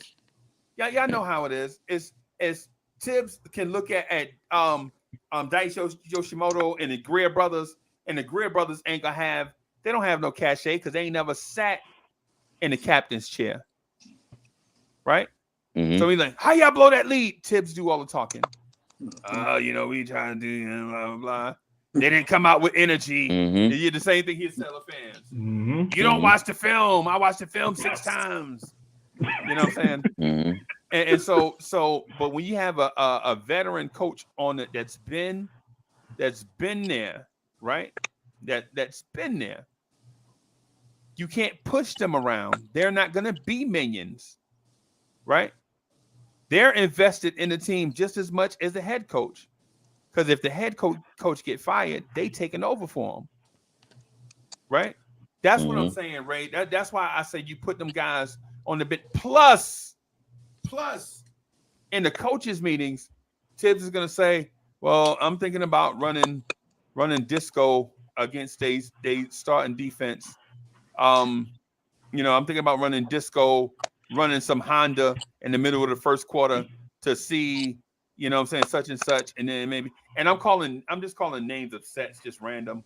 Yeah. You know what I'm saying? Because coaches name their sets and all that stuff, different stuff, but it's the same Same action. thing. Everybody is running the same stuff in the NBA. They just have a varying degree of athlete running their stuff to run it so it looked better. right? Because if Tibbs' offense had John Morant and Donovan Mitchell running it, we wouldn't even be there. Wouldn't even be a question. You know what I'm saying? so yeah, that's what I'm saying about putting heavy hitters on the bench. Plus, when Tibbs is arguing with the refs and the young kids don't understand what's going on, Tibbs can go argue with the refs. Terry Stotts can go to Quickley and say, "Hey, listen, when you see the point guard sprint out to you at 30 feet, you know that they're going to trap you because they're not going to put a guy on an island at 30 feet, have him get beat, and then have a race to the basket. That ain't gonna happen. So when that guy comes out to you, is aggressive coming out to you at 30, 35 feet, look for the trap man. That way, you won't get backed up into a corner and stall the shot clock out. When they look to trap, look for weak side stuff because it'll be open on a weak side, right? Just saying, I'm just saying something. It depends on what team it is, because some teams they have 1 foot in the paint. Some teams have played straight up man where they got. So it depends on whatever. Yeah. So that's what I was getting at. You know what I'll say? I'll say like the way I said about Mike Woodson, because I feel like Mike Woodson would have got more out of this team is because he dealt with head cases with J.R. Smith at the time and got the most out of him. And he has that more father figure type of vibe versus, I mean, I don't know Thibodeau. Everybody said he rides for his guys, whatever the case may be. But he also doesn't he's too stubborn. So, but Mike Woodson would adjust things. I just feel like he would gotten more out of the players that he had. Because like you said, Tibbs don't look at the other guys on the bench. He'd probably be like, yeah, shut up. When they tell him to say a suggestion, just like yeah, I got this. Shut up. Y'all ain't never been here. I got it. And nobody's a threat to him. Well, he's validated in doing so because he's won. He's one of the winningest coaches in the entire league. So there's his behavior is validated by his awards and what he's done. And he's so fixated on, I did this back in 2010, and because I just recently won Coach of the Year, this is the second time winning it, I know what I'm talking about. You don't know what you're talking about. I get it, because I get it, but then I could say this to him. I could clap back at him, and I'll say this. You are a winner of the old NBA. You are not a winner of the new NBA. That's one. Two, you're a Coach of the Year, not to take it away, but also came out of surprise because you won in surprise.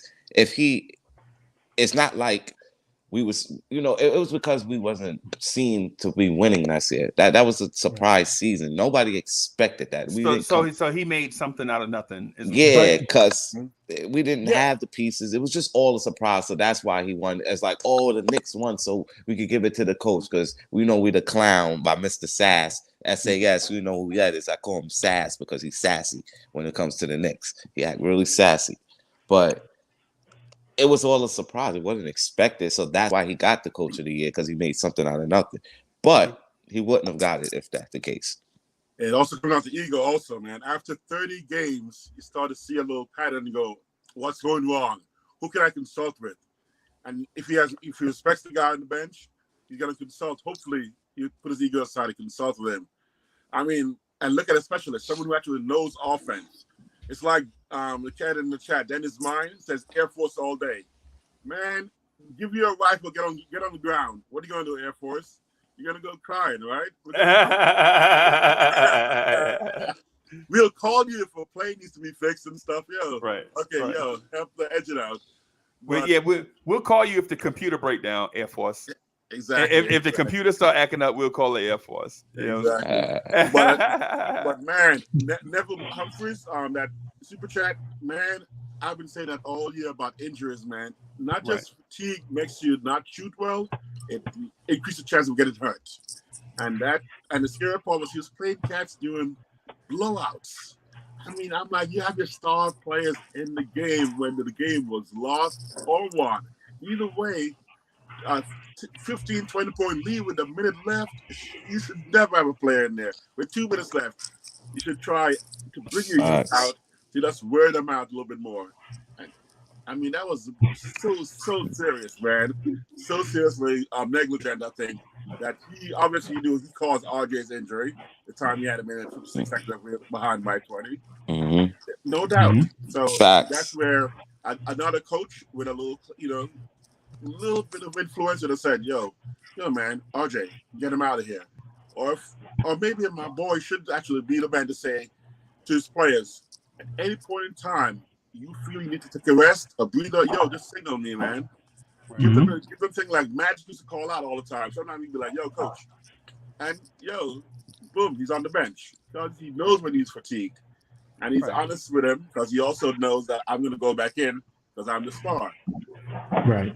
Fact. So would Tibbs would have been fired, God forbid, because I would have did it. If I would have fired him that after that game or after the last game, after the Toronto game, God forbid RJ got hurt. If that knee injury was way worse, even if we said he was coming back, I would have fired him if that knee was way worse, God forbid, an ACL tear in that Washington game where he probably shouldn't have been playing anyway. I would have fired him, even if we said we was bringing him back. My only pushback to that, Mr. Rivera, is this: the Knicks were already shorthanded, right? Like it seems as if half the roster was hurt at the time. You talking about in the Washington game where RJ got hurt, left in the second quarter, right? Yeah. At the time. So if you didn't play RJ, you'd have had 7 players. I'd have played the white boy. I'd have risked his injury. He did play. No, I'd have played him anyway. I'd have started him. I'd have started him because I risked the white boy versus RJ. But he'd have played 48 minutes that night. What? You'd have played Arch 48. Now I ain't gonna lie to you. Oh, man. I ain't gonna lie to you. So Arch does look like my attorney. Right, but you got to give him credit. Yo, he a solid NBA player. Nah, yeah, but he ain't gonna never be a star. He ain't gonna never be a star. Yeah. He just looked like a Disney Channel basketball player, like a TV basketball player. Like he just supposed to be starring in those things. Because of that haircut. Yeah. Like he gonna do your taxes after the game. Like it's that high school musical Zac Efron look. Yeah, you kind of want to play. Yeah. Hey, I got. Listen, I didn't watch High School Musical. I don't know about that. I got nieces and nephews. Right, sure you didn't. Nah, come on now. Don't front. Like he was going, like he played it with Corey Matthews and them in Boy Meets World. Like, stop it. You walk by. Hey, you ever walk by the living room and you see like your nieces and nephews or like a cousin or someone younger, and it's just like, yo, what they playing on Disney now? Because the era I grew up in is Saturday morning cartoons. Yeah. Right. And you kind of like, yo, what is this trash? Like, let me tell you something. This is what I do. I do that same thing, but I like my wife be watching her shows and stuff, but I'll come to the living room, stand for a second, but then I find myself standing for maybe 5 to 10 minutes, then maybe sit down for a little bit and then watch it and then come right back. It happens. Dude, that's all I do. Yo, my wife is watching Downton Abbey or something like that, and I just walk by and I'm just like, yo, what is that? And then hey, Downton Abbey is very well written though. Very well. I'm on season 2. My wife is coming home to watch it. She's like, "We doing Downton Abbey tonight?" I don't know nothing about Downton Abbey. I'm not really with that. I like my Martins and Living Yeah. Single and all that. Like Yeah, I'm with yeah, that. yeah. But you just walk by. There's only one TV, and you're just like, "Yo, what are you watching?" Man, And like, then you start to find out, you just sitting eating snacks. Like, all right, I guess I'm gonna yeah, watch this in English then. you know how many 90-day fiancés I done watched? Wow. And I ain't gonna lie, be interested. I'm not gonna lie. It's kind of good.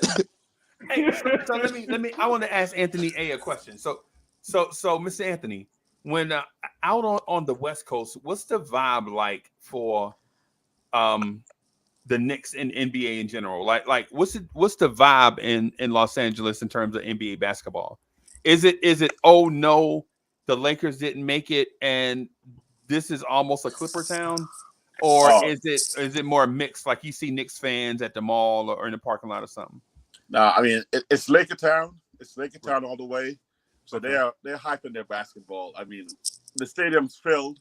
Even well, not like the Knicks. Knicks, I think, is more corporate filled. Lakers, I mean, the Crypto.com center is filled because they're Laker fans. They're just hardcore. And even with elimination, some people still think, like it's not over. I wonder if we win the next game, maybe 2 teams will like quit so we can get into the play. They're still thinking Laker fans every year is playoff. And Knicks fans out here, I mean, they're hurting. We're out here going, man. I don't even know, because we all save up for the Knicks game. We all think, oh yeah, we're gonna get to that game because Laker tickets are expensive. So I got a couple of connects, so I get a ticket here and there sometimes. I've been on the floor once, almost next to Nicholson. Okay. And okay. I bet you Jack was like, "Dang, there go Anthony A." Is that how it happened? That's how the story was told to us. That Nicholson was like, legit, oh snap, there's Anthony A over there. In fact, he ran over, man. He was trying to get to his autograph. He was like, you're the Marine, right? Yeah, you're the Army, right? I go, no, Army, man. He goes, good. You're the dude from Brooklyn. Hey, shout out to Brooklyn. Yeah, man. Yes, sir. So Ray, what's the vibe like in Houston in terms of NBA basketball? Just in general, because both teams are out of the playoffs, right? All 3 teams are out of the playoffs. So I just want to get a vibe for what a NBA basketball is like in a city where there is no NBA basketball going on. Okay, so I don't really talk basketball down here because obviously, they beat us in the finals, and I obviously still feel the type of way about that. Right. And Still, me too. They feel a type of way about that too. So whenever I walk out the crib and wear my New York gear, whether it's Yankees or Giants or New York Knicks, but especially when I wear my New York Knicks stuff and I go down to like the local Walmart or something, like it just doesn't stop. It's just like, hey man, we got you back in, and it's just like. Yeah, that was 28 years ago. And then you can't talk too crazy because down here gun laws are a little bit different. You can't like if I get overly passionate, it's just like they don't throw hands. They just wear the Superman. Yeah. Right. It's like okay, I can't tell you had Elijah one, but and the open carry too down there. Yeah. That's what I'm saying. Like you can't even get crazy talking about the Dallas Cowboys. Like it's just Pick your battles. They said you got to pick your battles, and that's what New York has always taught me. Yo, just pick your battles, son. You know what I mean? Like just pick your battles. Right. But no, down here they're frustrated. They feel some type of way about James Harden leaving and all that stuff, but they swear up and down that they're the best. Whether it's the Astros or whether it's the Houston Rockets 20-something odd years ago, it's just, yeah, man, we still that team, we still that town and all that. Not a whole lot of Knicks fans, but when we do see each other, I've met a couple of Knicks fans down here. We go bonkers. We just don't talk to the people down here because we got beat by, like we just keep it to ourselves. It's just like, okay, I don't feel like conversing with you. Right. And so I'll tell you about the area of the country I live in, and it's pertinent to the conversation, right? I live in between Charlotte, North Carolina, and Atlanta, Georgia. Right. And I know people say, well, that's South Carolina. No, legit. No, I live like in a corridor between Charlotte and Atlanta. Like I could take the highway to either. You know what I'm saying? And so when I go to either, because what I do is I have a circuit, right? I'll start at, I don't go to Philadelphia, but I will go to Washington, D.C. I will go to Charlotte. I will go to Atlanta. I will go to Orlando. And I think we went to Miami. I just didn't go to the game, right? And so because my wife's people are from Miami, right? And so when I show up with, say, this shirt, right? I show up with this shirt on. People are like, "Hey, Jeremy Lin." Hey, look, hey, Todd Bobby is in the building. What's good? Anthony D, what's good? Yeah, so people will see the Knicks shirt and they'll say, "Hey, Pat Ewing." You know what I mean? And I'm like, man, we legit have had 77 centers play in between now and when Pat Ewing got traded. You know what I'm saying? But I'm a Knicks fan, right? Hardcore to my heart. Love the Knicks, man. Passionate about the Knicks and the Mets, right? Passionate. Me too. To my heart. Me too. To my heart, man. And so I go to Charlotte, and Ray, listen, and everybody, listen. We're not bragging. We conversating. We trying to get people to understand our mindset and why. And chat. This is why we say the things that we say. We're not like, I don't say things to troll or be contrarian, right? But when I go to Charlotte Hornet games, I walk around as if I'm the head honcho of the Knicks. Yeah. I'm the Knicks representative, right? That's how I walk around in Charlotte, North Carolina, and Atlanta, Georgia, right? And so if you hear the stuff that we hear on the road, like if you're in New York right now, right? You're at home. So the Knicks conversation you hear is different from the Knicks conversation I hear in Charlotte or Atlanta or DC or Orlando, right? Right? And so when we go to Orlando, it's like, what y'all doing down here? Y'all better not be making, and this is Orlando. Y'all better not be down here trying to make all that noise. Sorry. Sorry. We taking over. And I know that's not proper English, but in Orlando, we taking over. In Atlanta, Georgia, we taking over. Charlotte, North Carolina, we taking over. Yeah. And what they do, Ray, what they do in these stadiums in Charlotte and Atlanta, Orlando, DC, is they pump in crowd noise. Like we legit to be, say the place holds 17,000. Say the place holds 17,000. It'll be 8,000 Knicks fans, 4,000 home team, and crowd noise coming through the speaker. That's everywhere. Yeah, Houston yes. does that too. Houston does that too, really badly. Not LA, not LA. Lakers. Yeah, Lakers fans are crazy. Yeah. And you ain't gonna get that in Boston, because if 8,000 Knicks fans show up in Boston, it's gonna be the Boston Tea Party all over again. Yeah, You can bet that.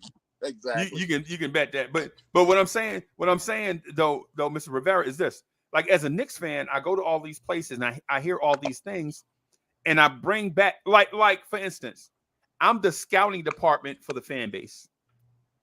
Right? Just look at it like that. Like if y'all in the New York tri-state area, y'all gonna hear all Knicks-centric stuff, right? But here where I'm at, and when I get travel to all these places, right? I hear the other side of the Knicks stuff, right? Like my cousins and them in Detroit. I was trying to go to Detroit this year because we played the Pistons, I believe, on a Sunday, and I was gonna try to go hang out with my cousins all weekend, hit the Knicks game, and then hit the airport and come back home, right? My cousins and them is saying, yo, y'all ain't gonna never win unless y'all play Obi. And I'm like, who you telling? You feel me, right? I'm like, who you Yeah. telling? Yeah. We know this already. Yeah. You know what I'm saying? They like, yo, and they'll say mean stuff. They'll say mean stuff like RJ Barrett ain't it. And I'm like, how you know RJ ain't it? Y'all see us, you see us one time a year in person and maybe 3 times on TV. And you're gonna say RJ ain't it. And when I say Cade Cunningham ain't it, they in their feelings. Facts. You feel me? And not to mention that RJ cooked up Cade last game, the game they just played. He was thrashing Cade. Right. So let's be honest here. Right. Uncle Freaky, yo, everywhere I do go, I realize that fans can take it. They can dish it, but they can't take it. But they can't take it. Yeah. They can't take it. So, and given that unless you are a Lakers fan or you're a Boston fan, I mean, it's few and far in between where you get to stand up and proudly, and then when you start to talk, actual numbers. Hey, so by the way, what's your free agency looking like? Hey, what about your numbers? When you start getting like in depth, they start to realize like, oh, you're one of those kind of fans. Like, Ray, guess what my cousin I'm talking about? My cousin Jason from Detroit. Guess what they talking about? 2004 Pistons. Nah. And tell me if this sounds familiar. Man, we need to sign Mitchell Robinson. We need to sign that point guard out of Dallas, Jalen Brunson. Oh, sound like us. Right. That is what Knicks fans, listen to me, right? My cousins and them in Detroit, Michigan are saying this is their narrative. Man, if we sign Jalen Brunson and Mitchell Robinson, we might be able to make a playoff push, especially if we get the number 1 pick. Yep. We could roll out, this is them now. We could roll out Cade Cunningham, Jalen Brunson, Sadiq Bey, Jabari Smith, and Mitchell Robinson. That's our young core. I'm not gonna lie, that's a nice core though. I ain't gonna lie. But you notice how lottery teams all have the same mindset. Yep. Lottery teams all have just about the same mindset. Like, let's go get the hot free agents. Mm-hmm. Let's get the number 1 pick. Let's develop our youth and make a push. Yeah. Right? Lottery teams think they have this mindset of,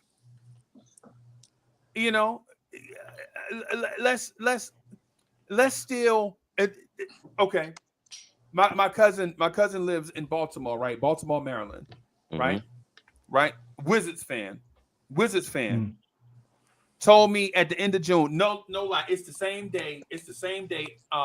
We introduced the pod couple. If anybody that saw the first pod couple episode, they saw I was in my car. I was on 95 North headed to Baltimore, Maryland, right? So I get there and my cousin says, we'll give y'all Rui Hachimura for RJ Barrett. Rui freaking Hachimura for RJ Barrett. And then they wanted something else like, and y'all can throw in like a 2nd round pick. It's amazing what fans think outside of the scope of New York Knicks fans. And I know amongst us fans, we have our conversations, but just go jump in one of their communities. Go jump in the Lakers community right now. Like, go jump in Detroit or go jump in Houston Rockets. Like, they swear because they got picks and because they got this, they're getting Donovan Mitchell, they're getting, Paul George, or they can make, like, it's everywhere you go and you jump into someone else's community, they're just as bat, crazy. Not necessarily. Laker Nation is a little different. By the way, Yankees, not Mets, man. Yankees. Okay? Whoa, nah. Sorry about that. Okay. Sorry, I feel sorry for y'all. Sorry. We'll let you. We'll let you. Yeah. Big Mets. It's the New York Knicks podcast, so we're not gonna go that. Yeah. Okay. Because Mets and Yankees can go left. Yo, me and my twin brother. Oh, sorry. Go ahead. Yeah, Laker Nation is actually thinking potentially blow it up, drop AD, drop of course Westbrook, even LeBron if it's possible. Laker Nation is not even thinking that near term we see the quick fix. They're not looking like us. So that's why Freeze is right. A lot of the teams have the same mindset. Right. You know, champions have a different one where they're looking. I mean, they're macro. We're looking on the micro scale of, what do we need? What do we need? And then almost desperation. Where Laker Nation is like, yo, we can do this. We can do this. And we lost you, bro. they just think so much wider than we do as a lot of the teams. Houston Rocket fans think that they should trade Christian Wood for Julius Randle. That's a win for us, though. But I'm just saying, like, it's crazy when you step into these communities and you start to see the mentality, like, oh, it's not just Knicks fans. Like, Laker fans are literally losing their mind all over the Bleacher Report. If you take just 2 minutes to step into their community and you make any mention of, hey, how would y'all feel about, taking Julius Randle? Like, I had someone hit me up. It was just like, hey, so what would it take for you guys to take Russell Westbrook? And I was just kind of like, listen, I don't know about that.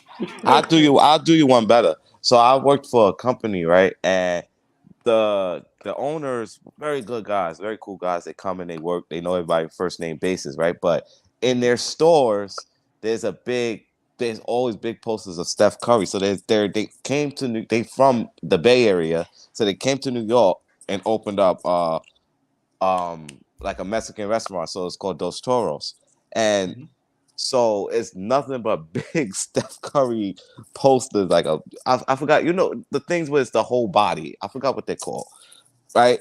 But and I'm sitting there and I'm like, yo, I'm literally looking at this every day as a Knicks fan, and I can't really say anything because they so entitled, because the Golden State Warriors has been recently, they are winners now. So it's like you can't say anything, and I'm just looking at it and I'm like, yo, look, I gotta look at Steph Curry. And I actually got hired at the time. I got hired when Steph hit this first score of 54 at the Garden. So I got hired like a week after and started working there. And it was like, oh my God. So they come in there extra giddy, extra happy, like, oh yeah, Steph, he owns the Knicks. And I'm like, that was just one time. And I want to always say to them, like, he got blocked by Felton at the end, right?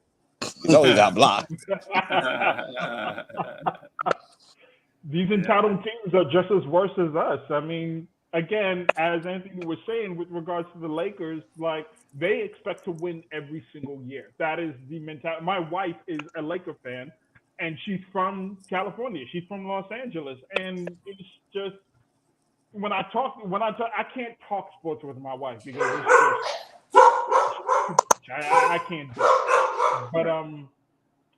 But like the way she loses her mind because she expects to win every single year, she's like, tear down the whole thing. Like, why is LeBron and AD and Russell Westbrook still on the team? Just cut him. I'm like, babe, that's not how it works. But yeah, you can't just cut him and think you're gonna get, you ain't gotta pick till 2026. You got nothing. There's no way to retool this team. And she's just like, well, at least we ain't the Knicks. And then, divorce sometimes comes on the table, but we love each other. Yeah. Well, speaking about Lakers, we gotta take that high risk, high reward type of guy like AD. If you swap him with swap him with Randall, or move if we lose Mitch, put Randall or AD at the 5, Obi, RJ, or Cam, RJ, and whoever our point guard is quickly, which I do that. Try to steal AD from there, because if when healthy, he's top 5. But the problem is he's not healthy. Yeah. When he's healthy, that's a key word, right? Because it's a high reward but a big risk at the same time. So I got a question that I've been wanting to ask during the season, but it wasn't appropriate to ask during the season, right? I can ask this question in the off season. right? Because we got plenty of time to talk, and there is no game tomorrow, right? Based on Leon Rose's plan, right? When are we going to arrive? When are we going to arrive at the front office's mesh point? And what is that mesh point?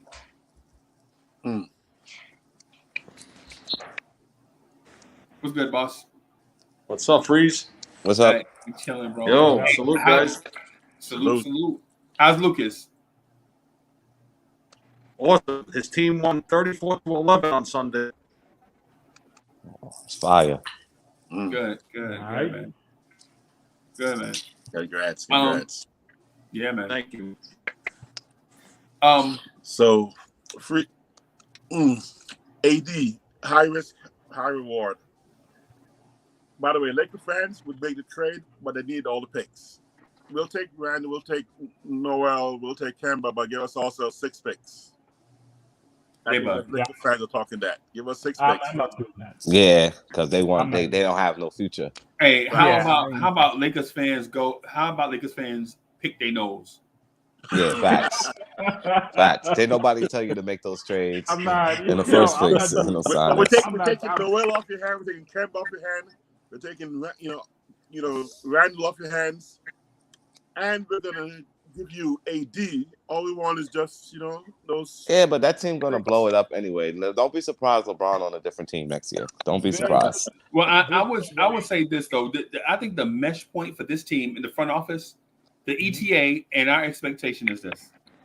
I think this front office is building towards a second round playoff team in the next 2 seasons. Yes. Right? That's what I think they're building towards. Right? I think if you can get the kids to become a second round playoff team by themselves, then they feel like once they do that, then they can trade for a star that'll get us over the hump. Yes. You feel me? And so it's difficult to Ron, what's good, man? Ain't much, Man. fellas. What's going on with y'all? What's good, Ron? Ron, it's a Marine in the building. All I'm gonna say is outgoing personnel stand up. Who, Ron? Oh, he said who? What? And Freezer, I can't go off on any Marine because I grew up right across the water from it. You know what I mean? Yeah. I grew up right across the water from Paris House. Oh yeah. So I can't go off on them because in all actuality, I was supposed to have been a Marine from 9th grade until 12th grade until that Army recruiter got to me. Oh, sorry about that. And he told me, hey, your job ain't guaranteed. And I knew that was true because I knew guys that was in the Marine Corps. You know what I mean? Like I said, growing up there, I knew that. You know what I mean? And then they said you rank slow. And I saw that too. So I was like, hey, detour, headed to the Army. I'm sorry about that. Sorry. Yeah, man. Hey, so Ron, we was talking about what is the mesh point for this front office, man? Like if the front office gets everything right, what are they looking to accomplish? And the reason why I ask that is because we don't want to talk to the pie in the sky idea. Every front office, like the ultimate goal is to win a championship and have a sustained thing of winning for a number of years. Everybody want to do that, right? Yeah. But when I'm talking about reasonable thinking, like if their plan works, where will it land us, and how long will it take for the plan to be effective? Now, what I suggested is that this front office wants to make this team a second round team every year with this young core, and then eventually go out and trade for a superstar to help us get over the hump. That's my thinking, right? Mm-hmm. Now, someone else may say, well, let this young core get us to the playoffs and we go get 2 stars and then they get us over the hump, right? So what are you thinking? What's the front office's ultimate goal? And not the pie in the sky one, because everybody want to win a championship every year. We know that. Well, yeah. Well, Freezer, I tell you like this, man. In my head is that I'm a realist when I'm looking at what's going on with this team. Championship, we know we're close.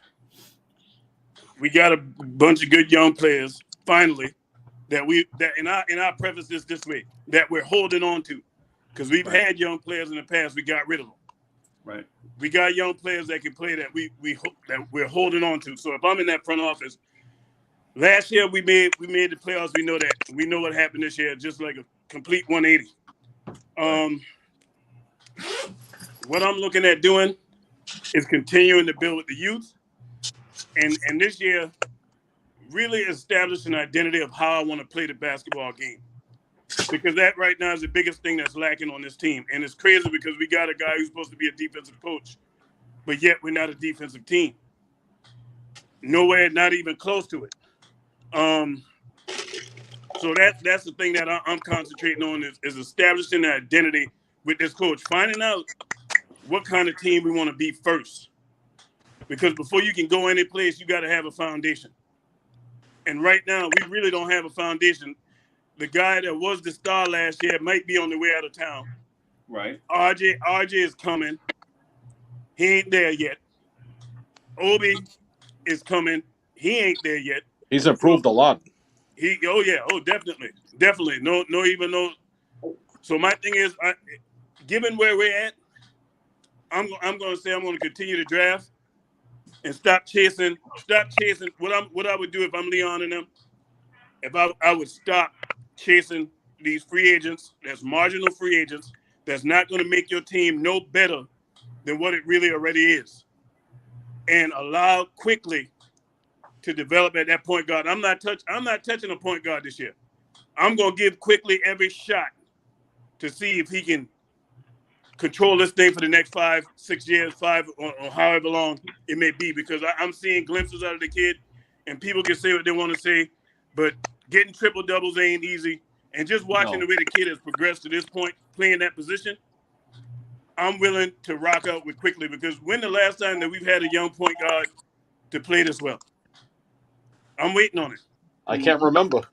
Exactly. So I'm not going to go chase something that's on another team that's marginal, players that can't stay healthy and bring them over here.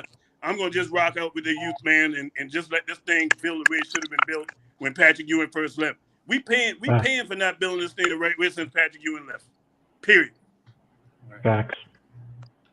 Here's how traumatized I am, by the way. Quick, how traumatized I am. I still can't remember that we traded Patrick. That's how traumatized I was a Knicks fan. That was the worst thing that ever happened, trading Ewing. I almost died, bro.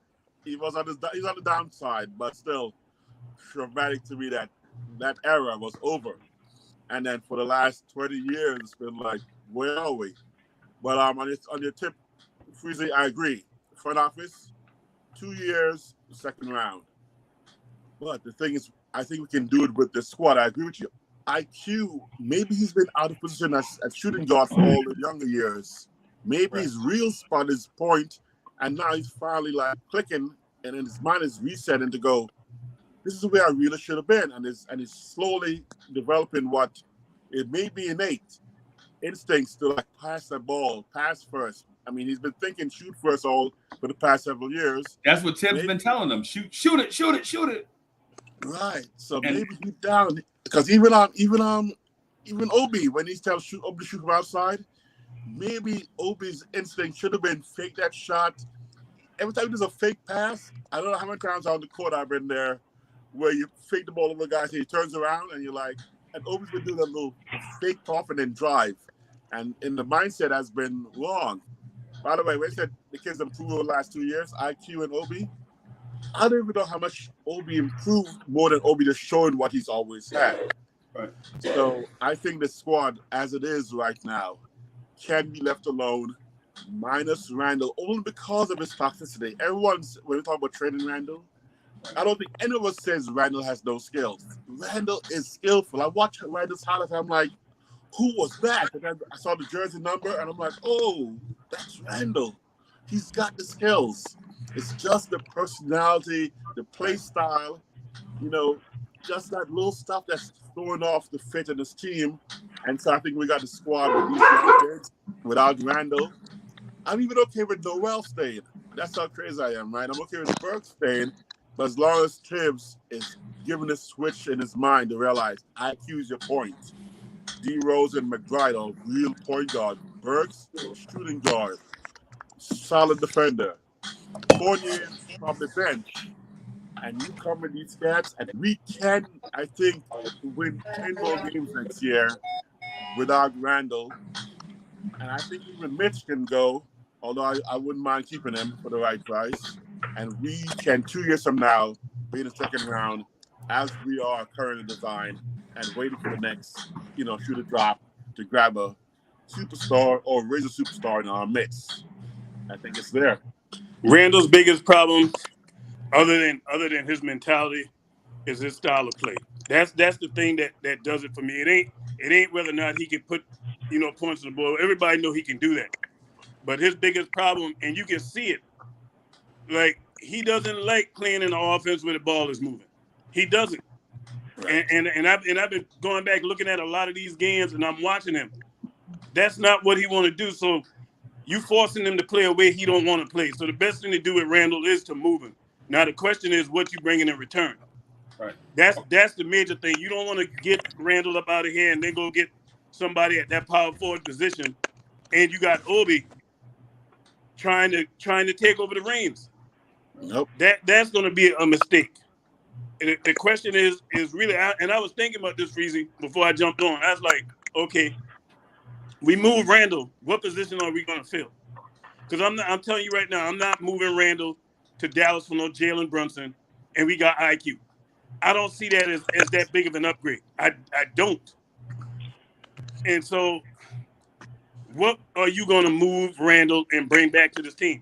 Now, Mitchell Robinson is those two is kind of the key, because I was sitting there thinking, if I'm moving Randall and we lose Mitch, I got to go find me a center. Because all the people talking about Donovan Mitchell, we may as well stop at that too. That ain't happening this year.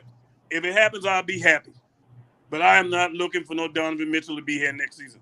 That ain't happening. Utah don't have no incentive of moving that guy right now. He's under contract for a long time. You might be able to get Gobert out of there. Gobert, I was going to say that. That's who you might be able to go get is Gobert. Utah has incentive, but the problem is that your best asset in a way to open up for their team, because again they don't have a pick this year. They only have 8 picks through 2028, and they have 3 ridiculous contracts. I mean, regardless of how you feel about it, Rudy Gobert is their highest paid player, and in an evolving NBA where the traditional 5 is becoming a stretch 5, who's taking Rudy Gobert? Especially with him making $40+ million in the next 2 years. I think it's just all predicated. Utah doesn't have a way to retool this team. And if you ask the question, how are you guys going to get back to the playoffs? There's no real way to answer it. But to Uncle Freezy's question, I think the New York Knicks are 2 years out from becoming an Eastern Conference team. 2020 Eastern Conference Finals team was second round because of 2024, where most of these contracts will not be here. But if the New York Knicks are focused on building a young core, and that's what you have to do. We don't have an established young core just yet. We are developing and still finding that out with IQ and Obi. With RJ, Cam is the biggest X factor to the entire thing. But yeah, come 2024, we're going to be in the second round of the playoffs, even potentially Eastern Conference Finals. That's my answer to the question. Ray, you said it best yesterday, man. It's a lot more questions than answers with this team right now, man. Yeah, man. Hey, guys, I gotta go, man. I'm washed. I'm over here trying to pry my eyes open, and then plus I gotta jump back on in a few minutes to do Knicks freestyle. So I just want to say something real quick, man. I appreciate everybody for coming through. So we're gonna do some lineup changes and things for the future of the channel, just so that we can provide more stuff. So that the morning won't be a marathon. So we got some things that we want to do. The vibes and stuff thing is fire for those that like to talk. But hey, Ron, listen, man, we talk about our uncles and them cooking fish, arguing over nothing. You know what I'm saying? So it's like a positive vibe vibes and stuff in the morning. We talk about, like, you know what I'm saying, grandma church hat collection. You know what I'm saying? How to be, you know what I'm saying, going in the hat store, buying hats for East. It's like an old school vibe over there, right? And here, y'all know, we just get down to the nitty gritty about the Knicks. But what I'm trying to do is provide a safe place for people of all walks of life, whether, you know what I'm saying, whether you rich or poor, whether you educated or whatever, you know what I'm saying, to come and just talk about general stuff, hang out and have a good time, right? So that's what we working on over there. And here, we want to try to provide great conversations, add some starter, you know what I'm saying, to the conversations here. So we won't, like, Ron, remember last year we used to talk about every Knicks channel was like Alfred Payton can't shoot. Remember that? Boy, that dominated the airwaves. Yeah, and so we're trying to get away from that and listen more to the personnel that come up and hang out and have less of the bickering and more of the listening and even exchange. But y'all look out for that. We got Knicks freestyle coming on tonight. Tomorrow it's same lineup as usual. And so I just want to tell everybody, thank you. Everybody, you know, we trying to get all the joints back together. We trying to get the bands back together. I think schedules and stuff have been going all over the place. But I'm gonna get out of here. I will see y'all tonight at 7:30 for Knicks freestyle. Anthony A, you did good. Oh, appreciate it. You're a freezer, man. You guys, I tell you, keep me up here in LA. I appreciate all you do, man. Yeah, man. Yeah, man. Appreciate y'all, man. I'll holler at y'all later. Ray, All stay right, up, man. bro. Later. All right, y'all. Oh, yo, peace out.